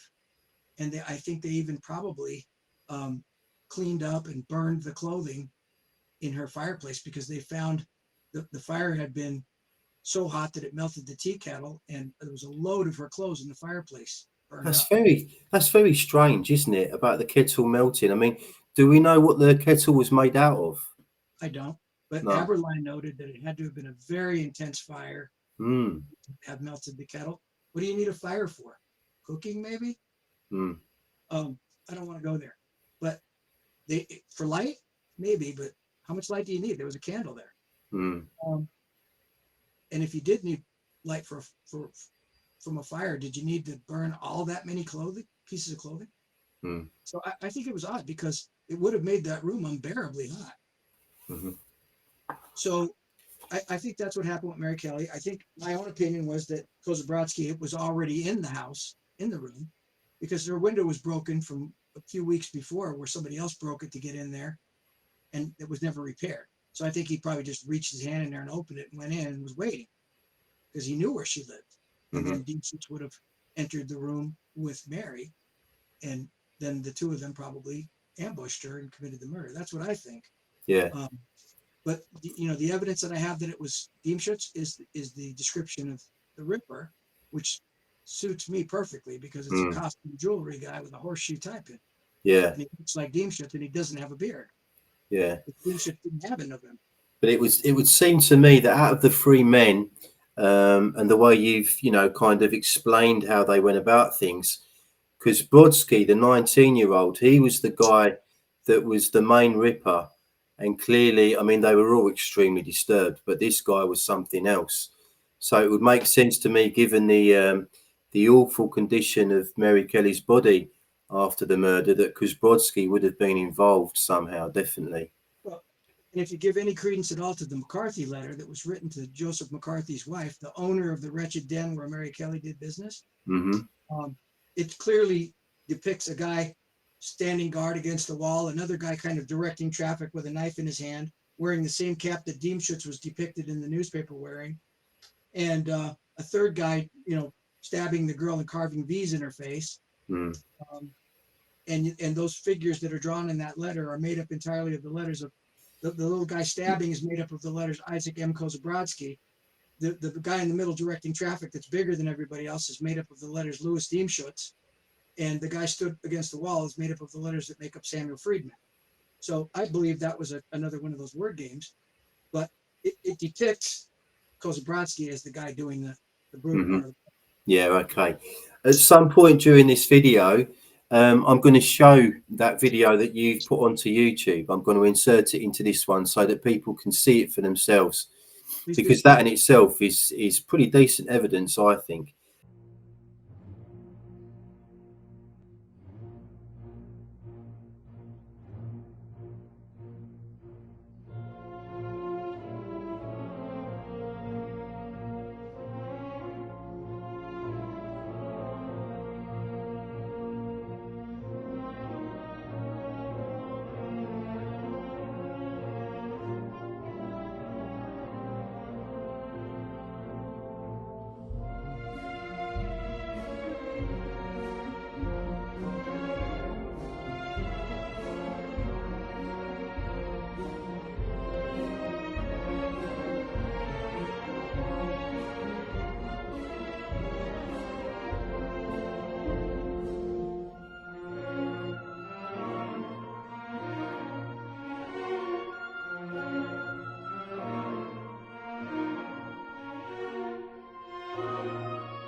Okay, so let's move on from the murders now, Randy. I think it's really important to talk about the motivation behind these murders, what drove them, and in particular, Deemshitz, what drove him to carry out these murders. And it all centres around Berners Street Club, which was the International Working Man's Educational Club. It centres around the Workers' Friend newspaper, and around a guy called Prince Kropotkin that you've already mentioned. And you've said in your previous interviews and in your work that the murders were racially, religiously, and politically motivated, not necessarily in that order. So can you please tell us about the motivation for these murders? Well, first of all, I want to clarify that communist, anarchist, socialists do not hate prostitutes per se as people. Mm-hmm. They hate prostitution. Mm-hmm. They hate the fact that a human being could be abused in that manner. They consider it the worst abuse of a human possible. They hated prostitution. So one of their motivations was to end prostitution. And they used these women. I think they picked the most decrepit, most of them, women, and they used them as martyrs, which they referred to these victims as martyrs, meaning they died for a cause. And in fact, they did die for a cause because Whitechapel was cleaned up and prostitutes were given health care and help. That's very true. But I think that what they did was they thought, well, this is a war. And in this war, there's going to be some casualties, and it ain't going to be us. So we're going to murder these women because sex sells. It's a very salacious headline. You know, if you're anybody reading the newspaper in 1888 and you see, oh, the Dow Jones Industrial or whatever the equivalent in England is, up 3 points, and you see a new roadway coming through the commercial road, road works happening, and then you see prostitute murdered and dismembered, you know, in a grisly you immediately go, well, let me read that. Mm-hmm. And these, rightfully so, these stories went right around the globe. They were read in Paris and Amsterdam and Chicago and New York and London, of course, and everywhere. So it was done as a form of propaganda, which I said before is near and dear to their cause. Mm-hmm. And I think that they did that in order to help the prostitutes. We know that they helped the prostitutes in some ways at that club. We know, didn't you tell me they fed the prostitutes? They tried to offer them some assistance. I think they sympathized with them. And I think that, you know, I hate to use the term like mercy killing, but I almost think that they said, well, somebody's got to die and it's not going to be us. So it's going to have to be some of you. And I think that's why that was one of the motivations. Politically, it was designed to bring England to its knees. You know, the British Empire where the sun never sets. There's polo games, changing of the guard, fountains and polo games and, you know, pomp and circumstance. They wanted to bring the British Empire down. We know that's their mission. It's in their club rhetoric. Yep. So I think that what they wanted to do was bring the eyes of the world to the squalor, to the disease, the crime, the prostitution, the homelessness, the famine that was taking place. And I think they did an admirable job. Not how they did it. I'm not saying they did anything good, but I think they chose a path that did accomplish their end because sex sells. And I think that they got everyone's attention. I think it was religiously and politically motivated in the sense that there was something in place back then, which was referred to as the sweating system. And it was the quasi-slavery of the Jew. Jews were forced to work in what we would call sweatshops for slave wages.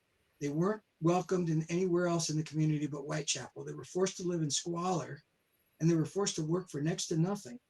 They were being abused, and there were racial slurs being hurled at them. When they went to work, there were guys that would show up and say, "I'm not working on this job site if that Jewish guy is allowed to work." So they were struggling. And I think that Kropotkin's aim and Diemschutz's aim was to put an end to that sweating system. And in fact, it did. So that is the motive, I think, in a nutshell, for the murders. I also think it was an attack on Christianity to a certain extent because, you know, Christianity, by Kropotkin's own words in his own writings, was the greatest enemy of the anarchist socialist cause. They absolutely wanted to spill in Mitre Square. The Mitre, by the way, is the name of the hat that was worn by Pope Leo XIII at the time. And Mitre Square is named after the hat that's worn by the Pope.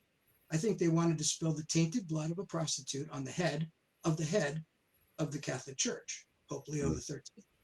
And they even left the body looking like the paintings you see of Mother Mary in the orans position, with her palms out forward. You know, instead of a circle with baby Jesus, there was a missing womb. They took away the womb. I think is a bizarre way of making fun of the blessed is the fruit of thy womb, Jesus. And I think that they left her that way in Mitre Square as a message, anti-Christian message.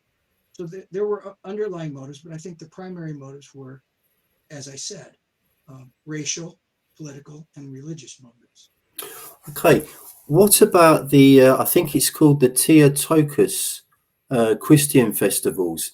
Now, as I understand it, you've identified 13 murders in Whitechapel between 87 and 91 that you attribute to these three devils, and they all happened on these Christian festivals. Could you expand on that a little bit for us, please? And I'm going to give you the exact figures here so that, you know, it doesn't, because people are going to say, oh, you know, it's kooky, Randy. So, and to a lot of people it is. But we know that, first of all, Theotokos is the name of Mother Mary that was used in the Russian liturgical view of the Bible.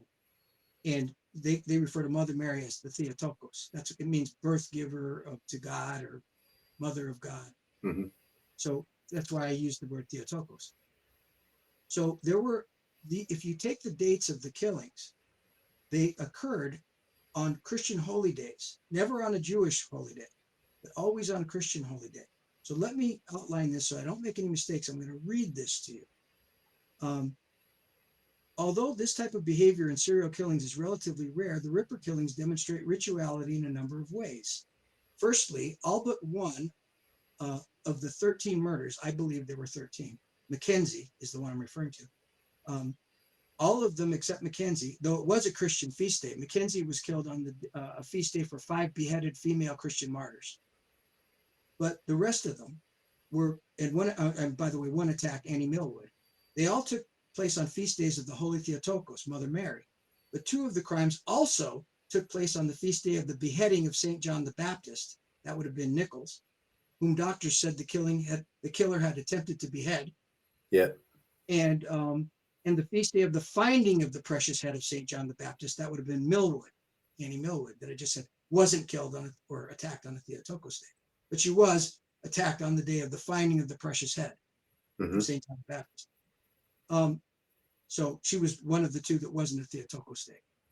So thus, all 13 murders and one attack were performed on Christian feast days, 3 of which involved beheadings. So I can talk more about that later, but the way I arrived at that was one day, just on a whim, I started Googling not the actual dates of the murders, but the September 8th for Annie Chapman, for example, or the 30th of September for the double event. And each time I would Google these days, what's special about September 30th? And of course it would say, oh, the double event.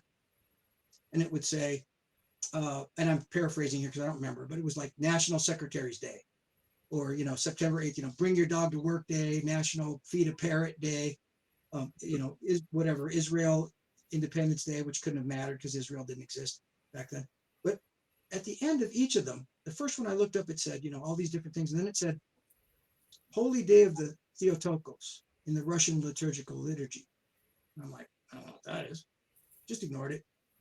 Googled another one, and it said, this or that, bring your secretary a rose day and so forth. But at the end it said, Feast Day of the Holy Theotokos, of the Holy Cincture of the Theotokos.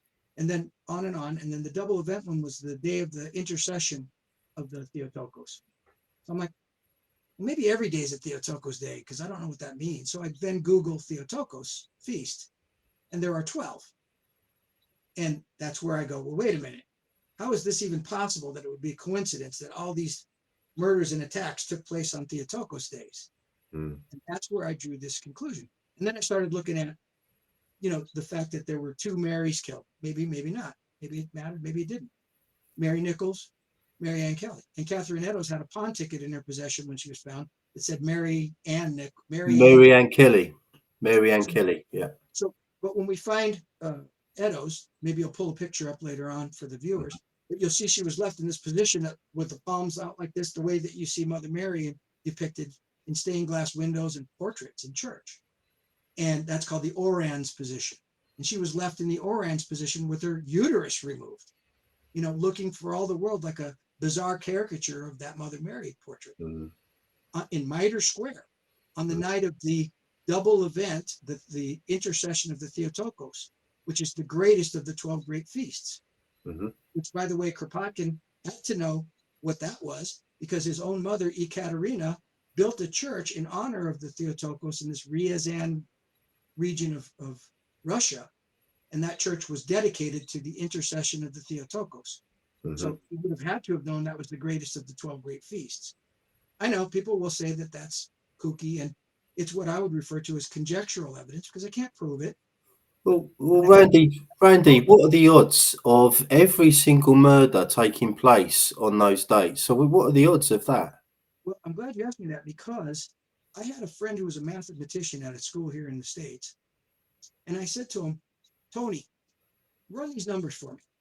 What are the odds of 13 murders and attacks happening on these Christian holy days, of which there are only 12, and 2 of them possibly happening on the same day, September 8th, a year apart? So he runs the numbers and he goes, well, the number, there's no name for the number, but it's expressed by a 1 followed by 17 zeros to 1 being a coincidence. Thus, that's the equivalent of a DNA match. So for my money, it's not a coincidence. Whether viewers want to dispute the days or dispute that's, they might, and you can, because it's pure conjecture on my part. It's just awfully strange, because once you see the actual direct and circumstantial evidence that we have, and if your viewers aren't aware of the difference, direct evidence is stuff like DNA or fingerprints. Oh, here comes my St. Bernard. Yeah, I've seen him before. There's direct evidence, DNA, fingerprints, then there's something called circumstantial evidence. The guy was seen there, eyewitnesses put him there. He can't come up with an alibi. He shows up on a video, CCTV footage. circumstantial evidence. And then there's conjectural evidence where, all right, ladies and gentlemen of the jury, if you believe now that I've proven my case, will you now accept this extra bit of motivation, which in an American court of law, you don't have to provide a motive. Motive is not required to convict someone of a murder in America. Mm-hmm. It's nice. Jurors like it. They want it. Mm-hmm. It's not required. You can convict somebody based on direct and circumstantial evidence and maybe throw in some conjectural if you want, but you don't have to provide a motive in America to convict. Okay. Yeah. So this, to me, this Theotokos connection, to me, is valid, and I believe in it. But of course, people will say, well, that's bizarre and it's a far reach, and that's fine. And I understand why people would say that. But I've proven it to my satisfaction, and it's not the linchpin of my case by any means, but it's just one of those additional little factors that makes you go, kind of like the anagram, or the fact that McCarthy letter is made up of those letters of their name. I mean, a good attorney would probably say, well, I could probably spell Leopold Stravinsky out of that if I wanted to. You'd have to try it though, because I literally did try. I tried to get Friedman out of the first figure, couldn't. I tried to get Diemschutz out of the first figure, couldn't. Tried to get Kozbrodsky out of the second figure, couldn't, and so on. And then I tried to get Randy Williams out of any one of them, couldn't.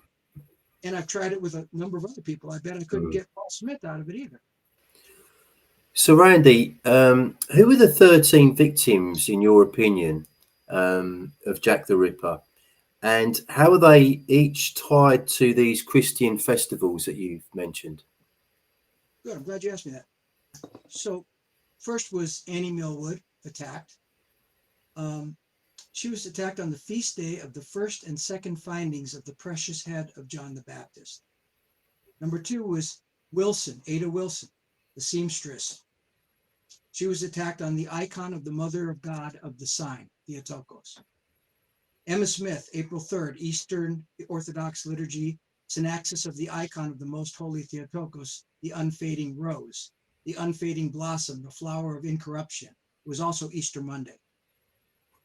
Martha Tabram, Valam, icon of the Mother of God, Theotokos. Nichols, the placing of the honorable cincture or sash of the Most Holy Theotokos, 395 to 408. Also, it was the restoration of the Church of the Theotokos at the Neorion port facilities in Constantinople in the year 920. Also, the after feast of the beheading of John the Baptist. Nichols, Polly Nichols, Mary Nichols. Placing of the honorable cincture sash of the Most Holy Theotokos. Also, the restoration of the Church of the Theotokos. And it was also the after feast of the beheading of John the Baptist. Number 6, Annie Chapman, September 8th, Eastern Orthodox liturgy, feast of the Nativity of the Most Holy Lady Theotokos and Ever Virgin Mary. Number 7, Elizabeth Stride, the feast of the protection of our Most Holy Lady Theotokos and Ever Virgin Mary, also the eve of the intercession of the Theotokos. Eddowes, the feast of the protection of our Most Holy Lady Theotokos and Ever Virgin Mary, also the eve of the intercession. But it was actually not the eve anymore because it happened after midnight. 9, Kelly, November 9th in the Eastern Orthodox liturgy, the icon of the Most Holy Theotokos, she who was quick to hear, of Mount Athos in the 10th century. Also, the 8th was Michaelmas. Then we go to Rose Milet, the Novgorod icon of the Theotokos, deliverance of the drowning, rescuer of the drowning. Norograd is also very close to Big Oleshnia in Ryazan, where the Church of the Intercession was built. 11, Alice Mackenzie, Claypipe Alice, the feast day of the martyrs of Compiègne, where I think it was 13 French nuns were martyred. By the way, Kropotkin was a scholar on that subject. And number 12, Lydia Hart, September 8th again, same day, a year later, in the Eastern Orthodox liturgy, the feast of the Nativity of our Most Holy Lady of the Theotokos and Ever Virgin Mary. So these are movable feast days, some of them. Like Easter doesn't always fall on the same day every year, although Christmas does. It's a non-movable. So there'll be people that will dispute that, and I'll give them that if they want. But it's just awfully strange that this is what I came up with when I Googled those dates. So I find that there's a possible connection there. Yep, absolutely. Okay. There is actually one other murder that I think we should just have a brief look at, because if I remember rightly, the murder of Martha Tabram. I've read the inquest report, and it mentions that there were two different knives used on her, which is Correct. quite unusual, I think, in serial killing murders. So For could one you? guy to use two knives, very unusual. Yeah. Um, but the thing is that the coroner said it was a 6-inch knife and a 9-inch knife used on her, which she was stabbed 39 times, once in the heart, and which is why I call Diemschutz the Jack of Hearts. Um, so two knives were used, a 6 and a 9. The double event, Stride was killed with a 9, Eddowes was killed with a 6, Mm. which fits my theory. Yeah. Another thing about the Tabram murder, or Martha Turner, as she was also known, her husband had given her money about 3 days before she was murdered to buy costume jewelry that she could then resell to get out of the prostitution business. I believe that Diemschutz was meeting her at George Yard Stables, where he kept his horse and buggy and where she lived, in order to meet up and theoretically sell her some jewelry. There's a book that was written in, I think it was 65, by a guy called Tom Cullen or something. I think his name was Tom Cullen. And in that book, there's an old man holding up jewelry that he bought from Martha Tabram. Wow. So, and we also know that Annie Chapman resold trinkets. We know that costume jewelry was taken off her fingers at the murder scene. Yeah. We know about that. We know that nobody had a hat pin, although they probably should have had them. But anyway, you were asking me about the Tabram killing. So I find that it's very odd that one guy would have used two knives on Tabram. Mm-hmm. And then there's the George Yard connection, which Diemschutz later on clarified. Oh, I kept my horse and buggy in George Yard, Cable Street. There was another George Yard at Cable Street. Mm-hmm. I think he realized his mistake and he Mm. clarified it. And then later he changed his story to another newspaper and he said, I kept my horse and buggy in Cable Street. So he completely eliminated the George Yard part of it. The Mm. third time he told the story. Yeah. So I think that was a leakage on his part. Yeah. Yeah. Okay. So, but I do find it odd that the one guy that didn't show up to the second murder of the double event, Diemschutz, because he was with the cops, I believe he used the 9-inch knife. And I believe the 6-inch knife was used by Kozabrodsky. And I think the two of them were there for Tabram, which is why the two knives were both used. Mm-hmm. Okay. And just what about the jobs that these guys did for a living? They were all kind of involved in the tailor industry, weren't they? But I think at least one of them also was connected to making hats. And of course, Yeah, Jack that's the right. Ripper was seen by multiple witnesses with different hats all the time, as were the victims. So hats have always kind of played a big part in Jack the Ripper. Oh yeah, a big part. And so let's answer the first part of your question, and then we'll talk about the other hats. Mm-hmm. So what? First of all, Kozabrodsky was a cat blocker, which is a shaper of hats, Mm-hmm. and a machinist. Um, Friedman was a tailor and a milliner, meaning a seller of hats. Um, Diemschutz's wife, Sarah Anna, was a cap machinist. So it just seems odd to me that there would be so many hats involved in these killings. Who would have access to that many hats than a cap blocker, milliner, tailor? Because let me go into my notes here and tell you the different hats that were described by eyewitnesses of having been worn. So there was the deer stalker, like Sherlock Holmes is known to wear. In my book, I have Sherlock takes the deer stalker from Diemschutz's closet at the end of the book and starts wearing it, and that's how it becomes his trademark. Of course, that's pure fiction. But let's talk about the hats. So here's a wide variety of hats: billycock hat, wide awake hat, deerstalker cap, felt cap, peaked cap, cheese cutter, kind of a Yankee hat. Also a wide variety of coats: frock coat, Astrakhan, which is named for a city in Russia, cutaway coat. Who would have access to all these different pieces of clothing, hats, than these people I'm describing? I mean, it doesn't make a lot of sense that the average guy would have all these hats, but again, it's completely conjecture. Mm-hmm. But we know that at least 4 of the victims bought hats shortly before their death, maybe Yeah. 5. So cats could play into it. Again, conjectural. Mm. And people will say, "Oh, he's a kook for thinking that." Maybe. Mm. But I look at everything.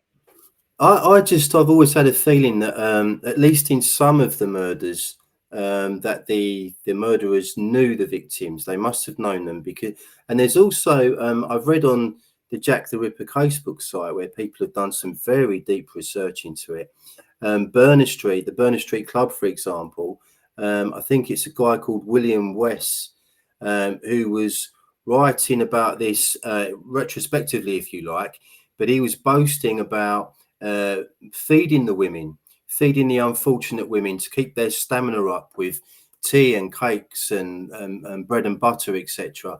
So I think there's a very good chance that they probably knew a lot of these women. Entirely possible. Again, Mhm. Whitechapel's small, and Exactly. especially if you have an interest in prostitutes, Mm. it's easy to get to know them, I would think, and it's such a Yeah. small area. Yeah. So I think it's entirely possible that they knew the victims. Hmm. Can't prove it, can't prove it, but we do. There's a possibility that one of them or more bought a hat from Friedman. We Mm. don't know. It's Yeah. possible. Yeah. Remember Eddowes and her.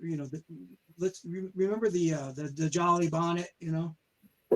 That look at my Jolly Bonnet. Yes. Well, where would she get money to buy a nice bonnet? They were expensive. They didn't make much money back then. Exactly. When she said that, she didn't have the money to pay for a lodging that night, did she? So she was completely broke, and yet she had this very expensive, bonnet on, as you say. So again, that's very odd.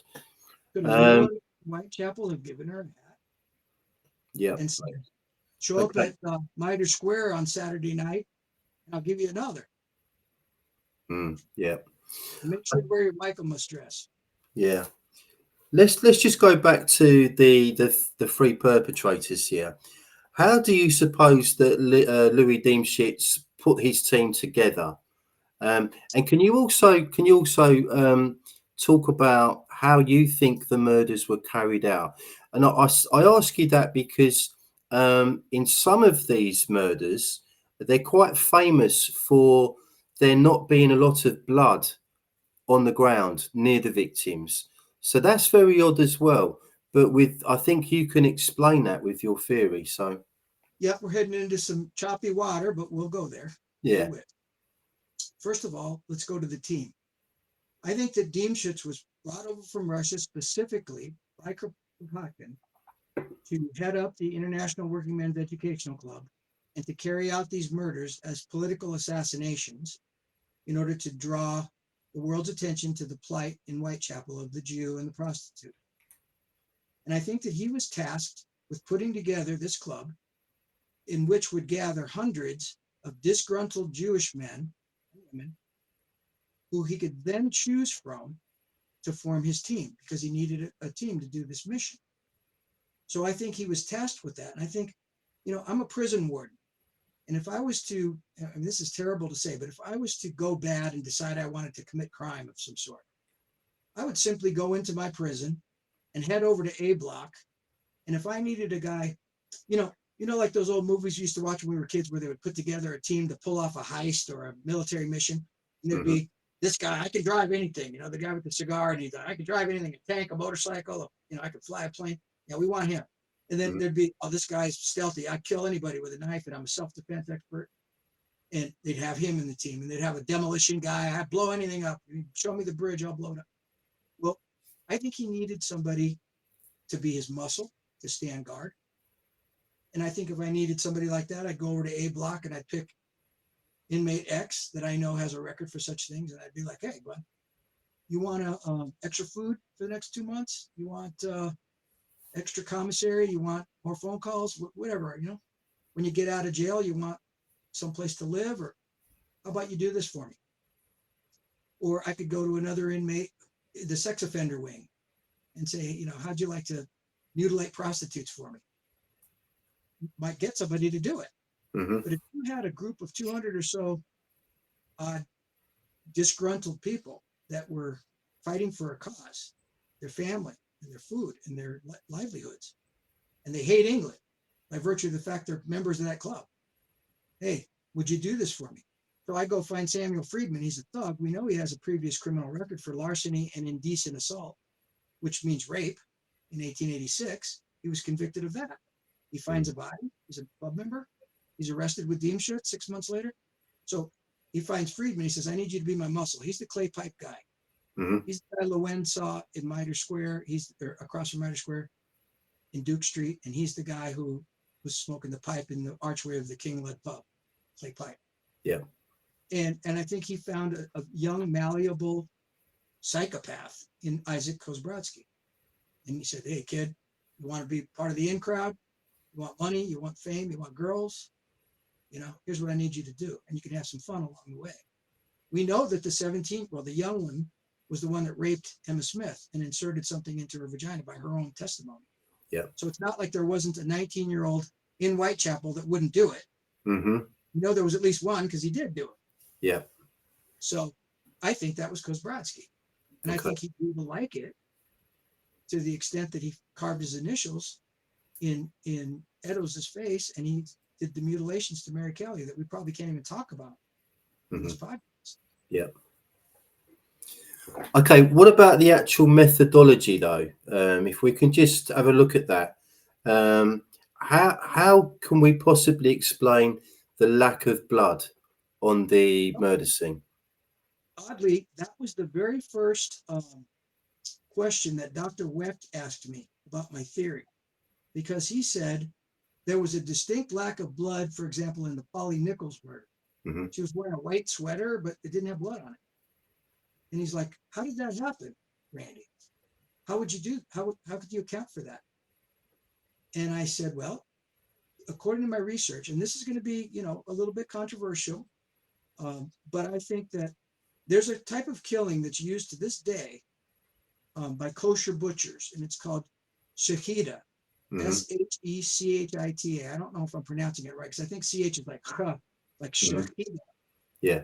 It's a type of killing that is supposed to be very merciful to the animal, and it's designed to reduce the blood pressure to avoid spurting of blood, but the blood is collected and used for other purposes in their religion. But it's designed to relieve the blood pressure from the animal and give it a merciful death. So it's a shortcut followed by a long cut. Yeah. And then the blood is collected by men that are called Cohens, like Cohen. Yeah. They catch the blood in a cup called a clicharate, if I'm pronouncing it right. And they use that blood for other ritual purposes.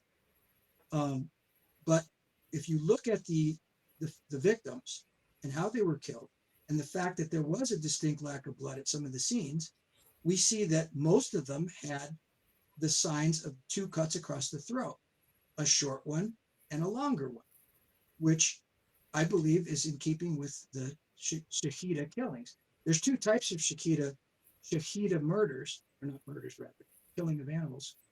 And that is one where the animal is standing, and there's one where the animal's on its back. And there are two types. One's called a munacha, and the other one I can't remember the name of, but there's two types, but both involve a short cut and a long cut. So now let's look at the victims and what the coroner said about the victims' injuries. This is all documented. This isn't me making it up. Ada Wilson, stabbed twice in the throat. Polly Nichols had two cuts across her throat.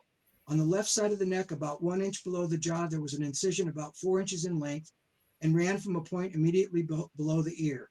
On the same side, but an inch below and commencing about 1 inch in front of it, was a circular incision, which terminated at a point about 3 inches below the right jaw. That incision completely severed all the tissues down to the vertebrae. The large vessels of the neck on both sides were severed. The incision was about 8 inches in length. That's the one that had no blood on her white sweater. Yeah. Annie Chapman, there were two distinct clean cuts on the left side of the spine. Liz Stride, there was a clear-cut incision on the neck. It was 6 inches in length and commenced 2.5 inches in a straight line below the angle of the jaw, 1/2 inch in over an undivided muscle, and then becoming deeper, dividing the sheath. That cut was very clean and deviated a little downwards. The arteries and other vessels contained in the sheath were all cut through. The cut through the tissues on the right side was more superficial and tailed off to about 2 inches below the right angle of the jaw. The deep vessels on that side were uninjured. From this, it was evident that the hemorrhage was caused through the partial severance of the left carotid artery. Catherine Eddowes, Mitre Square. The throat was cut across to the extent of about 6 or 7 inches. A superficial cut commenced about 1.5 inches below the lobe below and about 2.5 inches behind the left ear, and extended across the throat to about 3 inches below the lobe of the right ear. The big muscle across the throat was divided through on the left side. The large vessels on the left side of the neck were severed. The larynx was severed below the vocal cord. All the deep structures were severed to the bone, the knife marking invertebral cartilages. The sheath of the vessels on the right side was just open. The carotid artery had a fine hole opening. The internal jugular vein was opened about 1.5 inches, not divided. The blood vessels contained clot. All these injuries were performed by a sharp instrument like a knife and pointed. Mary Kelly. The neck was cut through the skin and other tissues right down to the vertebrae, the 5th and 6th being deeply notched. The skin cuts in front of the neck showed distinct ecchymosis. The air passage was cut at the lower part of the larynx through the cricoid cartilage. Alice Mackenzie, Claypipe Alice, suffered only 2 jagged wounds on the left side, which were no longer than 4 inches apiece and had left the air passages untouched. Frances Coles. Dr. Phillips believed that the killer held her head back by the chin with his left hand, cutting the throat with the right. The knife passed through the throat 3 times, first from left to right, then from right to left, and once more from left to right, according to Dr. Phillips, Baxter Phillips. Dr. Oxley believed there were 2 wounds, since there was only 1 incision in the skin, but 2 openings in the larynx. All consistent with Shahida-type kosher killing. Okay. Were they kosher butchers? No. But were they aware that a smaller cut on one side of the neck would relieve the blood pressure and prevent spurting, especially when you're running back from Mitre Square or Bucks Row covered in blood? Would you want to maybe prevent being covered with blood? So absolutely, when they were doing it in a ritualistic manner that was attached to their religion, it means that they had the knowledge that by cutting the throat with a short cut and a long cut, you could relieve that blood pressure and avoid spurting. Okay. So, Randy, why did the murders stop? Well, people ask me that all the time. And, some people say, well, the people of Whitechapel became jaded to the violence. It didn't have the impact that it was having. It was just, another Ripper killing, kind of like people say about school shootings anymore. Oh, another school shooting. And it doesn't have the same shock value. But Prince Kropotkin, in his writings, he says something here that was a little bit odd. In one of his essays, he says, besides, has not experience demonstrated quite recently that Jack the Ripper performed his exploits under the eye of the London police, a most active force, and that he only left off killing when the population of Whitechapel itself began to give chase to him? So that's Kropotkin's answer. So, I'll leave it with him because I think he knows better than me. He's the one that ordered it stopped. I think he ordered it stopped because Diemschutz, Kazbratsky, and Friedman were arrested together for a socialist riot that had 4 connections to the double event. 2 crime scenes, Israel Sunshine, same people involved. So there was a lot of coincidence there, and I think he thought somebody's going to figure this out. So we got to stop this, especially when Diemschutz is sitting in Pentonville prison. So I think that's why it stopped too, is that Kropotkin said, we got to get this guy out of here before somebody figures it out. It's getting too hot now because of those connections. Remember the 4 connections to the double event that the socialist riot would have presented to anybody that was really paying attention. And I think Kropotkin anticipated that, which is why he wrote that whole essay that's in that video of mine, where he talks about how we would actually admire Jack the Ripper if we really knew why he did what he did and his motivation, and how we would really, be better off killing Joseph McCarthy, who owned the home where the wretched den where Mary Kelly did business. And then he sent a threatening letter to McCarthy. So I think we know that Kropotkin sympathized with the Ripper, and he knew a lot of stuff that he shouldn't have known. If you read that statement he made, that he wrote in my video, you'll see that he knew stuff he shouldn't know. He says the judges are worse than all the Rippers together. And he says, why did Jack kill her? Just because she asked him for slum lodgings that she was going to have to pay to McCarthy? How does he know what the victim asked the Ripper? You know how he knows. And he was speaking about the Rippers in the plural as well. Yep. Yeah. It's like the Jews are not the men, plural. And Yeah. the club newspaper mentioning that they thought it was a group of people with an ulterior motive committing these crimes against the martyrs. Yeah. Martyrs being people that die for their religion or a cause. Yeah, very interesting. I find that telling. Okay. I think it was maybe around 10 years ago. I'll have to check the dates. One of the most famous policemen in the Jack the Ripper case, Chief Inspector Frederick Aberline, I think his name was. Johnny Depp. Yeah, that's the guy from hell. Yeah. Yeah, his walking stick turned up somewhere. I think at a museum or somewhere. And the walking stick, and I'll show it on screen. It's got the face at the top of the walking stick, hasn't it? Love And that. I'm gonna put this walking stick on the screen, and I'm gonna put it right next to the face of Louis Deemschitz, and I'm gonna let the viewers decide. But they're very, very similar. So, do you think there's any possibility at all that maybe in his retirement he kind of sussed who Jack the Ripper was? I can't say no. I know that stick was carved by an artisan based upon Aberline's favorite descriptions of Jack the Ripper. Whose description he used, I don't know. Did he himself think Deemschitz was the Ripper? I don't know. He didn't write anything about that, but that doesn't mean he didn't think that. However, I just find it odd that stick looks so much like Deemschitz, in my opinion. It really does, yeah. I showed that stick to Donald Rumbelow, and he said, "I don't see it." You know, but I see it. Yeah, I can see it as well. But let's ask some people that are that aren't invested. They don't have skin in the game. I think it looks just like him. He's got these slanty, kind of like very Asian, East Asian looking eyes. He's got the kind of high cheekbones, snaky looking. He's got the thin moustache, yeah, the thin lips.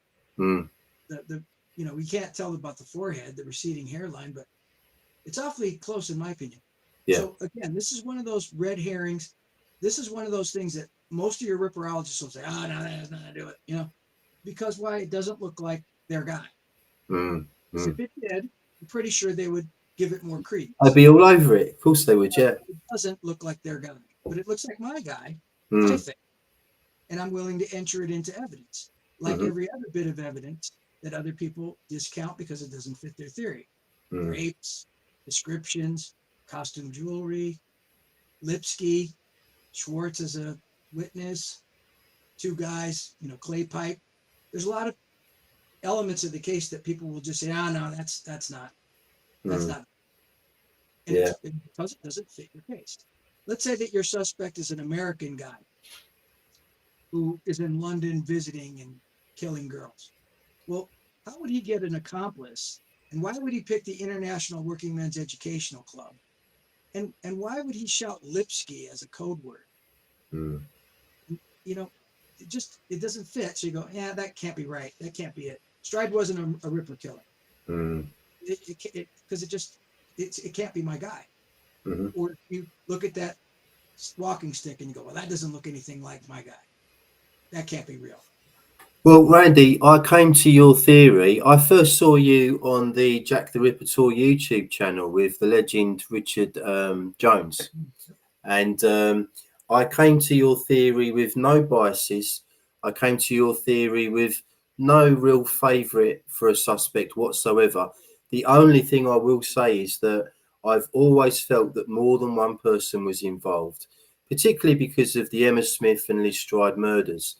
So for me, your theory works extremely well. And I've made about 7 or 8 pages of questions for you tonight. We've got through about 3 of them. So, and we're over 2 hours by quite some distance. So would you please consider coming back on with me at some point in the future and do a part 2? Because that would be amazing. Most definitely, my old China. Cheers, mate. Thank you very much. Cheers. Right. Okay. So where can people find your information? I know you've got a Facebook page. You've got a book out at the moment. Where can they find you, Randy? Well, they want to go to my Facebook page. The book is called Sherlock Holmes and the Autumn of Terror, and it's available on Amazon. There's links to it on my page, but you can just go to Amazon and Google it or whatever they call it, search it. Um, it is a very, very large book. So even if you don't want to read it, you could throw it at someone. It'd make a very good weapon. Um, my co-authors are Dr. Henry C. Lee, Dr. Michael Baden, and Dr. Cyril Weck, the top forensic pathologists on the planet and CSI experts, criminalists of the highest order. Dr. Weck passed away, sadly, a little over a year ago, but he did contribute quite a bit to my book. And he's a hero of mine, mentor, friend, and hero. The book itself, basically what I did was I put Sherlock Holmes in the position of the investigator, and he does pretty much what I did in terms of he locks himself in a room for 17 hours and decodes the Jews message and anagrams it 300 times like I did. And he does everything investigatively that I did, other than he didn't have Google, but he had to figure things out on his own. And I tried to make it as realistic as I could. I tried to follow the writing style of Sir Arthur Conan Doyle as best I could. I used a lot of phrases from 1800s. You know, there were a lot that surprised me. You know, people used to say, "What's up?" in 1888. I thought that was a 1980s, 90s thing. Really? I didn't know that. My family's from the area. I've never come across It's a that. smash and grab robbery. They would say things like, you know, they use terms that, you know, that you would think are modern. And then they also use terms that we today wouldn't know what they meant. Mm-hmm. So, for example, you're going to know this, but a lot of Americans would not know what a trap was. So, you know, which is a horse and buggy. Mm-hmm. But what I would do in my book is to try to educate the reader a little bit. I aimed it at Americans, and I would say things that would give a context clue. And where I couldn't, I used footnotes extensively. So if I couldn't find a way to make the reader understand what a trap was in the context, I would then put a footnote, asterisk, and have a footnote in the back of the book that talked about the various types of traps, costermonger cart, hansom cab, and those types of things. So I had to learn the lingo, you know, and phraseology that Doyle used. You know, he would say things like, "Oh, the Tyburn tree of evil memory." So I would say, "Oh, evil memory. That's a cool phrase. I got to use that." You know, it's like I used a lot of that type of phraseology. I did a deep dive into Cockney rhyming slang, the old China plate, and I used a lot of Cockney rhyming slang because that's something that would have been used by the criminal element back then to fool the police. So I, you know, he ran off down the frog and toad, you know, and I again tried to explain it with context where I could. If not, I used footnotes. And basically, Holmes does what I did, and Watson does what my three doctors did for me. And I tried to make it entertaining. And of course, I filled in the blanks in the case with my own fictional kind of estimate of what was done, my guess as to how it was done.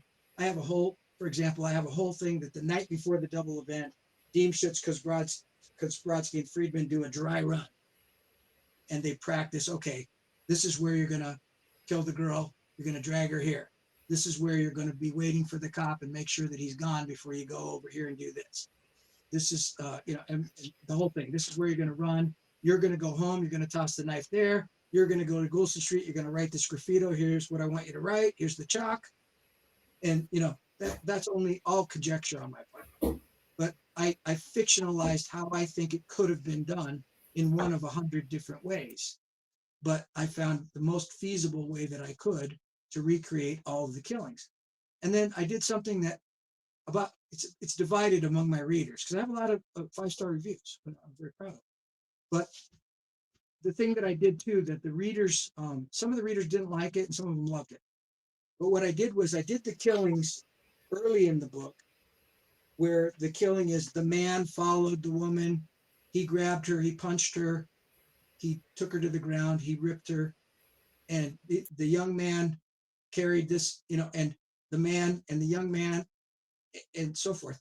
And then when at the end of the book, after I reveal who the killers were, I redo the murders again from the killer's point of view. I grabbed the woman. I cut her while Kosbrodsky carried and Friedman ran.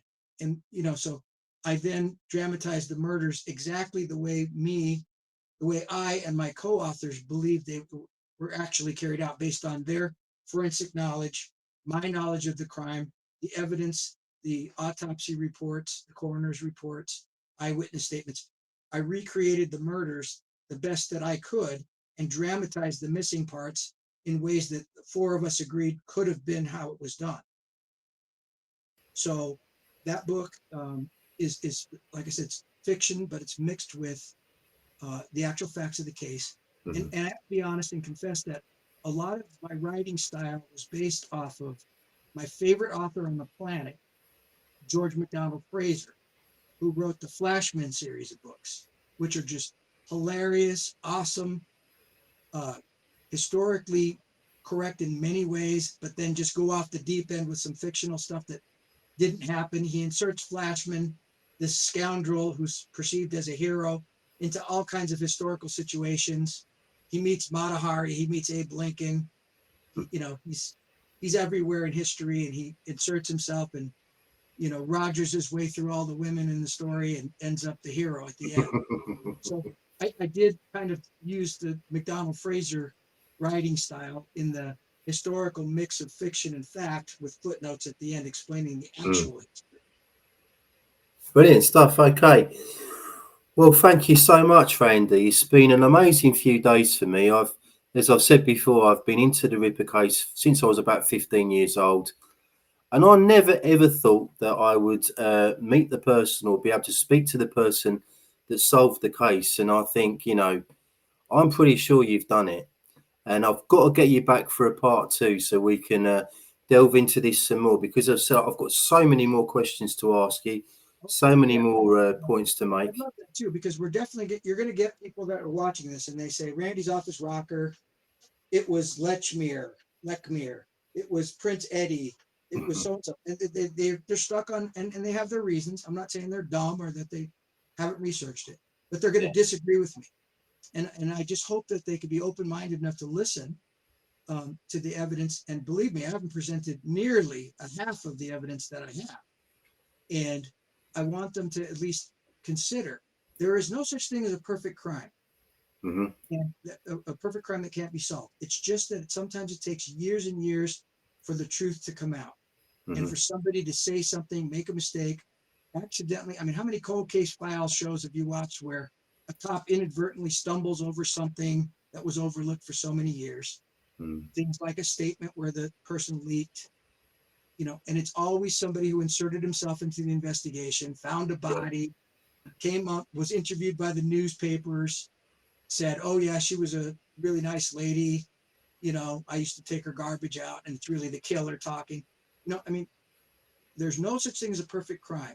And the Ripper crimes weren't a perfect crime by any means. But they were very clever in the way that they performed the murders, in the way that they set up the double event. It was an ingenious way of setting up an alibi, an ironclad alibi for Diemschutz. And I think he did it again while he was in prison. We didn't hit on that. Maybe next time. We will do, yeah. But he set himself up with an alibi that made it very difficult for crime solvers those days to solve it, because they didn't have the luxury of all this back data that I have now to rely upon about behavior of serial killers.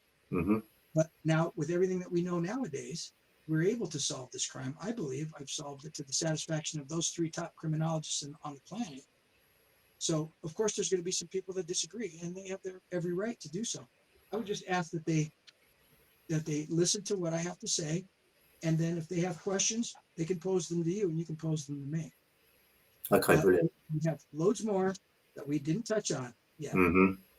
Points to these guys over and over and over again. Absolutely, 100%.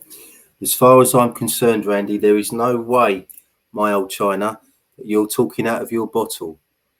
And also, let me know if you know what that means. Anyway, this has been fantastic. Thank you, Randy. Thanks everyone for watching. Please like the video. Please subscribe to my channel, and all of Randy's links are underneath this video. Cheers, Randy. Cheers, big ears.